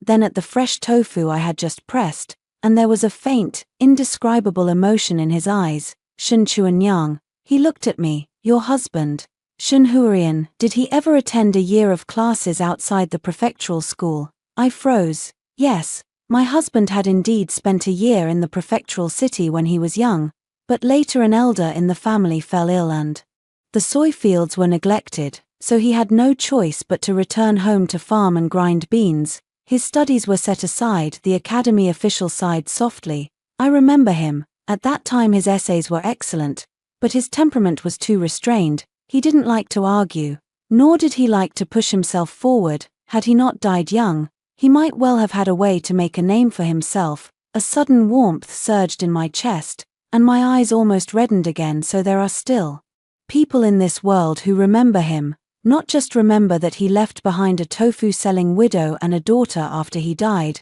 nor only that he failed the examinations, but remember that he truly had learning and talent. The learning supervisor glanced at me again, his tone easing a little. I read all his old drafts last night. A few of them are enough to serve as examples for the prefectural school's examination essays. I'd like to copy several copies and archive them anonymously, if you're willing. The prefectural school can pay 30 taels of silver to buy an original copy. 30 taels. My hands trembled slightly. This might be nothing to wealthy families, but to a widow like me who sells tofu, it's a fortune. What matters even more isn't the silver, it's that my man's work is finally not being stolen and claimed by others, but openly and properly acknowledged. My throat tightened, and after a long moment I said softly, I'm willing. Shuezheng nodded, then looked toward Atang. If you want to study, the prefectural school and the girls' school both have literacy classes. They aren't exactly proper routes to the imperial exams, but learning to read and count is still a good thing. Atang froze for a moment. I was stunned as well. In this day and age, places where village girls are taught to read are painfully scarce, let alone when it's Shuezheng personally who brings it up. Atang looked at me reflexively. In that glance there was hesitation, and also a spark. I understood. She wants to go, but she's also afraid I'll think that once she learns to read, it means she's off chasing the path of a scholar again. I reached out and patted her shoulder. If you want to go, go. You learn to read not to hand your life over to someone. It's so that when someone tries to fool you again, it won't be so easy. Atang's eyes reddened, but she smiled. Okay. After Shuezheng left, I stood in the kitchen for a long time. The soy milk was boiling in the pot, steam hitting my face. But I still felt like I hadn't come to my senses in my last life. I desperately tried to send Atang toward a bright future, and nearly sent her to her death in this life. She instead learned to make tofu with me first, then went to learn to read. Turns out there isn't only one path. As long as a person is alive, they can slowly find a new way forward. But just as I let out a sigh of relief, there was a knock at the door outside. I opened the door, and Hualin was standing at the threshold, holding half a slab of pork and a jar of liquor. I frowned. What are you doing? Celebrating, he answered, dead serious. Congratulating you on winning the lawsuit, and also on the fact that your man's writing wasn't kept in vain.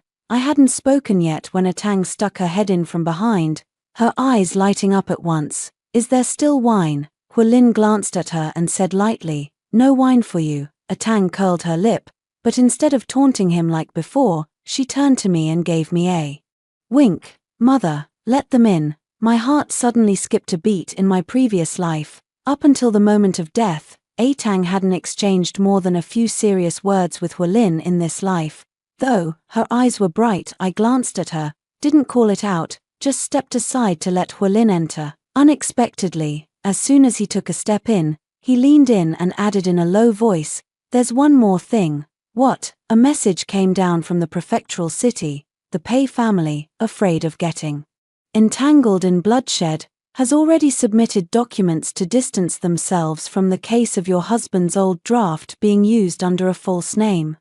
They no longer acknowledge Pei Yangshu. that illegitimate son. Hearing this, I wasn't the least bit surprised. If there's one thing old aristocratic families excel at, it's this: they claim you when you're useful, and toss you out like trash when you're not. In his last life, Pei Yinshaw gained power, and they were naturally willing to acknowledge him.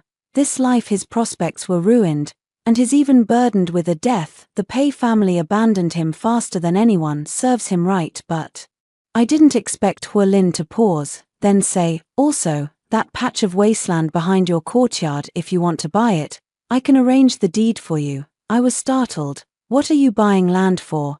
Didn't you want to expand the tofu stall? He looked at me, his tone flat. Just a plate of grind isn't enough. My heart leaped suddenly. This person actually saw the path behind me, and Tang stood nearby and suddenly covered her mouth. Laughing, I glared at her. What are you laughing at? Her eyes curved into a smile as she struggled to hold back laughter. Nothing. I suddenly feel that, in our family's days ahead, things might really start to get better. Life really is getting a little better bit by bit. The Zhu family collapsed. The village headman was dismissed, and those in the village who used to love gossiping behind our backs now, when they see Tang and me, actually put on a smile first. It's not that their conscience suddenly grew. They're scared. They feared that this widow, was truly ruthless, feared provoking us further, and immediately took the matter to the authorities. I see things clearly, and I can't be bothered to argue at my age. You can't expect anyone else's sincerity anymore. Only when you are firm do they relent. That's the point. After the beginning of spring, I indeed bought the patch of wasteland behind the courtyard. Huolin ran errands to get the land deed for me, had people move the old courtyard wall back a bit, and even helped me build a new kitchen. He was handy and efficient, cutting wood, raising beams, laying tiles. He knew how to do everything. At first I was unwilling to owe him a favor. I took the silver to give it to him, but he only glanced at me. If you give me the money, I'll accept it, but if I accept it, then if you have trouble in the future I won't be able to interfere. His words left me speechless. This person usually doesn't say much. When he does speak, though, it leaves people at a loss how to reply in the end. It was Tang who, smiling, butted in from the side. Mother, don't be so hard on him. After all, he's come to our house to take advantage more than once. Huolin turned to look at her and, unusually, actually raised an eyebrow. When have I ever not paid? Paying still counts as freeloading, Tang said righteously. You can eat 3 bowls of daughte in one sitting. Whose guest behaves so unreservedly? I stood aside, watching them bicker, and suddenly felt a little dazed. In my past life, my daughters and my days felt like walking on a tightly stretched line. Any slight lapse and we'd fall. Who has the luxury to stand by a newly built stove and argue over who gets to eat a few bowls of daughte? Now this smell of cooking actually makes me feel grounded. After expanding the tofu shop, I no longer only sold plain tofu. I also tried making dried tofu, yuba, bean curd sheets, and sweet daughte. These techniques were something my husband had mentioned while he was alive, saying they sold well in the capital. Back then I only knew how to press board tofu and was afraid of wasting the soybeans, so I didn't dare to try. Now that we have a bit more money, she's grown bolder. After ruining a few pots and wasting a lot of beans, Tang didn't feel the least bit sorry. She followed me trip after trip, noting the water, the heat, and the proportions of the brine, and we really did figure it out through trial. The day the first pot of golden yuba was hung up to dry, Tang was as happy as a child. She stood in the yard looking up, then suddenly turned and smiled at me. Mom, if we sell this in the county, it'll definitely be a hit. I looked into her bright, sparkling eyes, and a sudden warmth flooded my heart. In my previous life, all her cleverness was spent on guessing the meaning behind a single word or glance from Pei Yangshu. Now she's finally put her mind to the right place. How wonderful. Later, what Shuezheng said didn't fall through either. The prefectural school really did have Tang sit in on the women's literacy classes. By day she worked with me, and at dusk she'd clutch her notebook and head to the classroom. When she came back, she'd hunch under the oil lamp studying the ledger and learning her characters. At first her writing was all crooked, and she even had to trace the character twice. But the girl had a stubborn streak. The less she knew, the more determined she was to learn. Once she showed me the accounts she had kept, her eyes curved with pride. Mom, look. From now on, If anyone dares to mess with our family's accounts again, I'll be the first to knock their face crooked. I took those few pages filled with dense writing, looked them over for a long while, and suddenly my nose felt a little sore. It turned out that in my past life I was so determined to find her a scholarly husband because I myself was illiterate and knew all too well the pain of not being able to read. Now she can write for herself, keep her own records, and do her own calculations. Even if she never marries into a prominent family or pursues official rank, I'm no longer afraid. She at least would no longer have people spinning around coaxing her with a few words. In early summer, the county's tofu trade suddenly became booming. Even the restaurants in the prefectural city came asking for supplies. I was worried I couldn't handle it all, but Atang took the initiative first. She hired 2 honest women as helpers and rented a small shop in the county to sell tofu soup and sweet douhua. Her abacus clicked loudly, and her tongue grew considerably sharper. When haggling with shopkeepers, she showed not an iota of fear. Once, I saw her standing behind the shop counter, wearing a neat blue dress, her hair piled high, holding the account book. Frowning as she haggled with a shopkeeper trying to drive down the price, she said, "Our tofu is made purely from soybeans, not diluted with a drop of water. If you're after a bargain, turn left out the door." The Liu family at the end of the street has that. But if you care about reputation, pay my price. The shopkeeper was actually cowed by her bluff and in the end paid up honestly at her price. I stood outside the door, looking at her, and suddenly remembered that little girl from the last life who would turn red-eyed at the sight of a poor scholar. How long has it been? She has actually grown into this look. When I finished up for the night and was heading home, I couldn't help but praise her. Can do business now. Atang's face flushed, but she still pretended to be calm. Of course, my mother is so formidable, I can't embarrass myself too much. As she kept speaking, it was as if she suddenly remembered something. Her expression froze for a moment, and she whispered, "Mother, do you think that I'm learning all this now because Pei Yangshu hurt me, and I'm just putting on a brave face?" I looked at her and shook my head. "It's not bravado, it's what you were meant to know all along. It's just that someone used to coax you, making you put your strength in the wrong place." A sudden dampness shimmered in Atang's eyes, and then she smiled again. "Then from now on, I'll put all my strength into making money." "And men?" I asked on purpose. She pursed her lips. "If a man is useful, he ought to lend a hand. If he's useless, he's not even as good as Bin Dregs." I burst out laughing. "That's quite an improvement." Just as her words fell, a cough sounded from the courtyard gate, neither loud nor soft. Atang and I turned back at the same time. Hualin was standing at the doorway holding 2 fish, the old scar on his brow made very clear by the setting sun. He glanced at Atang, his tone even. I heard. Atang's ears flushed red, and she immediately pinned the blame on me. "I wasn't talking about you." Hualin raised an eyebrow. "Then who are you talking about?" Talking about someone like Pei Yangshu." "Oh." Hualin nodded slowly. "I thought you were insulting me too." At his words, Atang's face turned even redder. She grabbed the account book and ran off, and before she left she couldn't resist winking at me over her shoulder.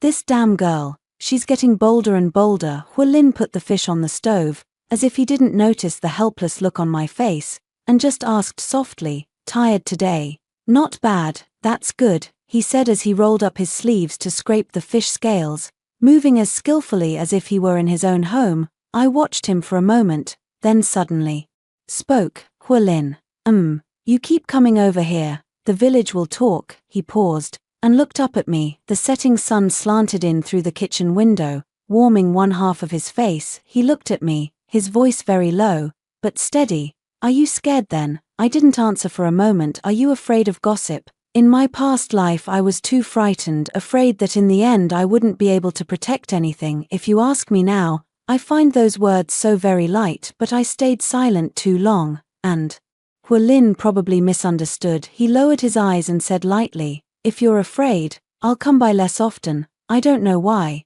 but when I heard that, my heart suddenly felt hollow. I hardly thought about it and spoke first. "I'm not afraid." Hualin stopped the scale-scraping knife in his hand. He lifted his head and looked at me, his gaze a bit deeper than before. I felt my ears grow hot under his stare, but I didn't want to take my words back, so I forced myself to add stubbornly, I'm just afraid you'll get tired of listening to those nagging mouths." He stared at me, then suddenly let out a soft laugh. "I'm not annoyed. No matter how broken they get, they can't beat how often I want to come." He's usually taciturn, but every now and then one blunt line from him sends my heart pounding. I didn't know how to respond, but Tang deliberately poked her head out from the inner room, grinning like a cat that had stolen some oil. "Mother, I'm going to the backyard to grab some dried bean curd sticks. You two talk slowly." I was so mad I grabbed a bin spoon and wanted to smash her with it. She had already retreated back inside, leaving only a string of suppressed laughter. Hu Lin lowered his head to scale the fish, the tips of his ears slightly red for a moment. The only sound left in the kitchen was the faint patter of fish scales falling into the wooden basin. Sheets of dried bean curd hung to dry in the courtyard outside, the sound of Tang flipping through the account book came from the inner room, and the fire in the stove leapt and flickered. I suddenly felt that this life had, in fact, taken on a touch of genuine warmth, but I hadn't expected that. Just when I thought the page of Pei Yangshu had been turned, news came from the jail before the autumn assizes. They said he wanted to see me one last time. 11. I didn't want to go in the first place. I can't stand looking at that kind of rotten person even once more, but the constable said he absolutely refused to confess anything else, repeating over and over, "I want to see Shen Chuanyang." If I didn't go, he wouldn't say another word. The county magistrate was eager to close the case, so of course he came to summon me. I thought it over and still went, not to help him, to see what tricks he still has up his sleeve. The cell is darker and stinkier than the female cell I stayed in last time. Pei Yanshuo was locked in the innermost cell, wearing prison garb, so thin his looks were gone, there was not a trace left of a scholar. He heard footsteps and slowly lifted his head. At the sight of me he actually tugged at the corners of his mouth and smiled. "You've come." I stood outside the cell door, looking at him coldly. "Say it if you've got something to say." He probably hadn't expected me to be so merciless. His smile froze for a moment, then he said in a low voice, "You really do seem like a different person now, the way you used to be. You wouldn't talk to me like this." A chill sank into my heart. He remembered, after all. "So what?" I looked at him. "You called me here just to reminisce." Pei Yangshu stared at me, his gaze dark and complicated. "I just can't understand. Why this time? From the very beginning, could you not accept me? I clearly haven't done anything yet. But you act like you already knew I was going to harm you." I listened and only felt amused, did nothing at all. He didn't have time to do it. Not that he couldn't. Does a beast have to bite someone's throat to be considered guilty? I looked at him and said, enunciating every word, because my eyes lit up, because I finally saw what kind of person you are. Pei Yanshu's expression darkened somewhat, but he still wouldn't give up. "But you could have lived well too, if you had left me at home like in my previous life. I would have passed the provincial and then the metropolitan exams. Even if I later didn't marry Tang, I would still have provided you with food. How did it come to this, where there seems to be no way out for anyone?" I almost burst out laughing. "In my past life, the fate of Tang and me, in his mouth, was worth only the words 'I'll always make sure you have a bite to eat.'" I glared at him through the prison bars. "Pei Yangshu, you still don't understand. It's not about whether you'll feed me. It's about whether my daughter is still alive." His gaze faltered. I continued, "In your past life you gave her to the old magistrate for the sake of your future. She is dead. I died too. Do you still dare to tell me now, 'Give us a bite to eat'?" Pei Yangshu finally froze completely. In that moment, the gloom, resentment, and unwillingness on his face all split open with a crack. It was as if he truly realized for the first time. I'm not guessing, not suspicious. I truly remember. I remember how, in his previous life, he drove my mother and me into a dead end. He was silent for a long time, then suddenly let out a low laugh. That laugh made my scalp tingle. "So that's how it is." I knew it. How could a person suddenly change their temperament for no reason? "Shen Chuanyang, you remember as well. How interesting." I said nothing. Even one more word with someone like that feels dirty. He smiled long enough, then looked up at me, a nearly mad light rising in his eyes. "But what does it matter if you remember? You lost to me in your last life.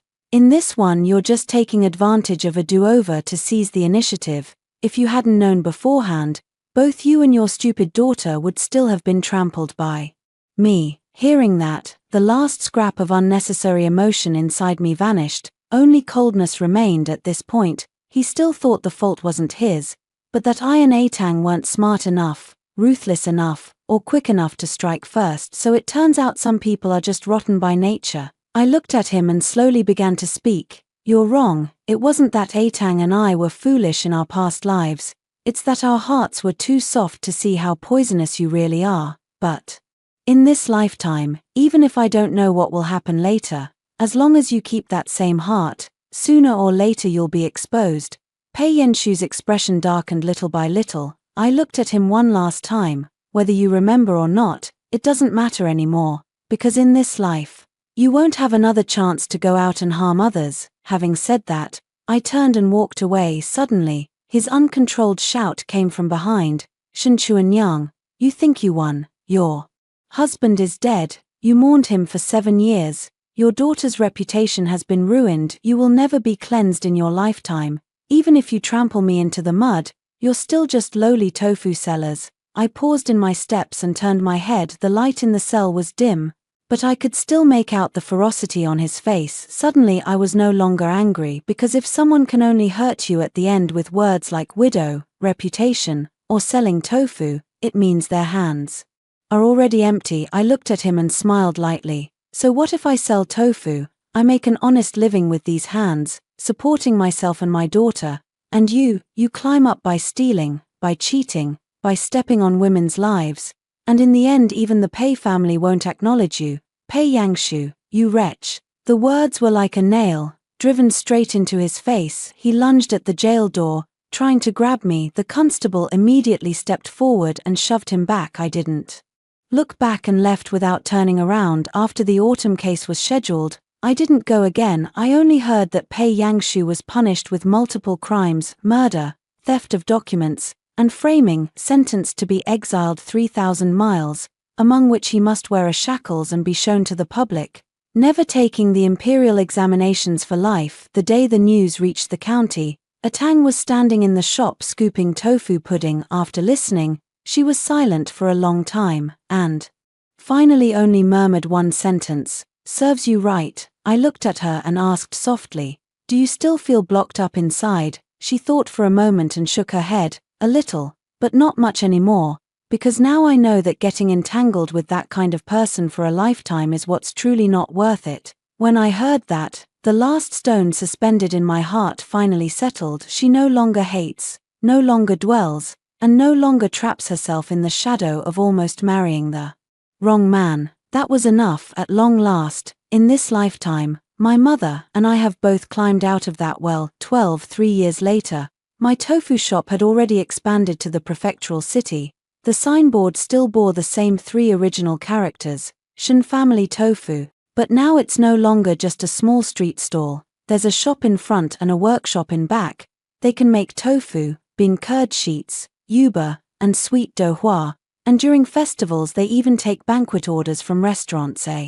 Tang can read and keep accounts, and she's getting better and better at doing business. She refused to let people keep calling her the Shen family's young lady, and with her own hand wrote 3 characters on the cover of the account book, Shopkeeper Shen. When I saw it, I froze at first, then burst into laughter.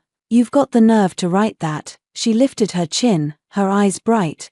"Why wouldn't I dare? I earned the silver myself. I run the shop myself. Why shouldn't I be called shopkeeper?" Later that title really did start to spread.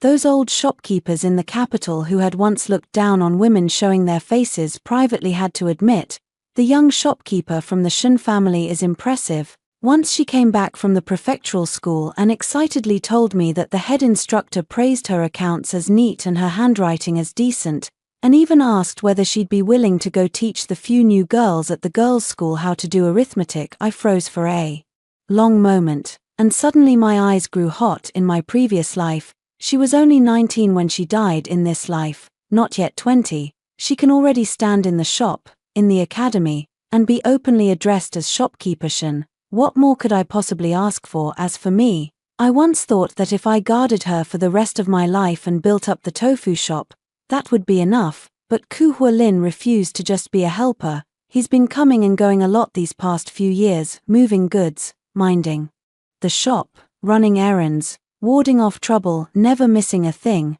At first I always kept accounts with him about money, but after a while of calculating I got too lazy to keep doing it, because some things have long ceased to be something a few ounces of silver can measure. Tang was the first to lose patience. That day she closed the account book, sighed, and looked at me. Daughter, how many more years do you want him to stand at the door?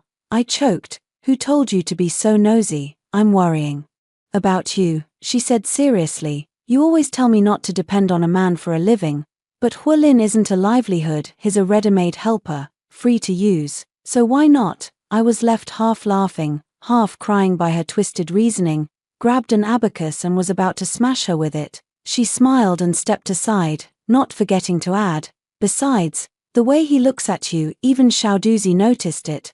Little Azuki is the new errand boy we just took on at the shop, only 12 years old and terribly quick with his tongue. My face flushed, and I was about to scold her when the doorway curtain was just then tossed aside. Hualin came in carrying a basket of freshly ground soybeans, his brow slightly raised. What did you figure out? Tang immediately grinned like a fox who'd stolen a chicken, clutching the account book and backing away. It's nothing, you two talk. In the blink of an eye, it was just me and Hualin left in front of the shop. He set the soybeans down, looked at me, and actually asked, what did she just say? My ears burned, but I kept my mouth stiff. You eat a lot. Hualin stared at me for a long time, then suddenly smiled very softly. I do eat a lot, but all these years, I haven't eaten for nothing. As he spoke, he reached into his bosom and took out a small redwood box, placing it on the counter. My heart skipped a beat. What is this? Open it. My fingertips tightened a little. I opened it and saw that inside was a plain silver hairpin. The design isn't complicated, yet the hairpin's head is carved with a tiny crabapple blossom. I froze for a moment. Crabapple, the tang in a tang's name. It's also the exact branch my man used to love drawing on paper. Hualin looked at me, his voice very low, yet steady enough to make my chest go numb. I know you're not a little girl anymore, and you don't like all that frilly stuff, but the proper things still need to be done. Chuanyang, I'm not here to share a meal. I'm asking if, in the days to come, you can count me as one of them. Outside on the street people came and went. Inside the shop the smell of beans was thick. I looked at this hairpin and suddenly remembered, in my last life when I died in the snow, what I thought in that final breath. What I think is that this life has been too bitter, so bitter that I never even met someone I could lean on. But it turns out I did meet them. I only realized it when I was dying. I lifted my head and looked at Hualin, my eyes unexpectedly hot.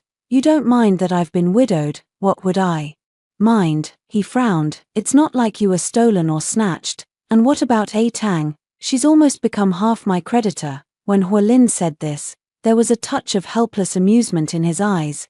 If I dared treat you badly, she'd be the first to smash me with an abacus. I couldn't help it and laughed out loud. As I laughed, tears almost fell. Life has been so bitter, bitter enough that one easily forgets that there can come a moment when someone seriously asks you, do you want it or not? I reached out and gently picked up that begonia hairpin. Okay, from now on, even if it's just you. No sooner had the words fallen than muffled chuckles erupted from behind the curtain. Tang leaned out holding the ledger, smiling until her eyes curved into crescents. I told you so. Stand here a few more years and Hualin will have worn a rut into the threshold. I glared at her. She wasn't the least bit intimidated, though she came over grinning and personally pinned that hairpin into my hair. Mother, she stood in front of me, her eyes bright, but her voice suddenly softened. In this life, you can finally put yourself first for once. I looked at her, and a sudden warmth surged in my chest. Yeah, I used to think that as a mother, you ought to give everything up, yield to your daughter, yield to the days, yield to other people's tongues. I didn't understand until I had died once. If a mother lets herself be used up first, how would she have the strength to protect her child?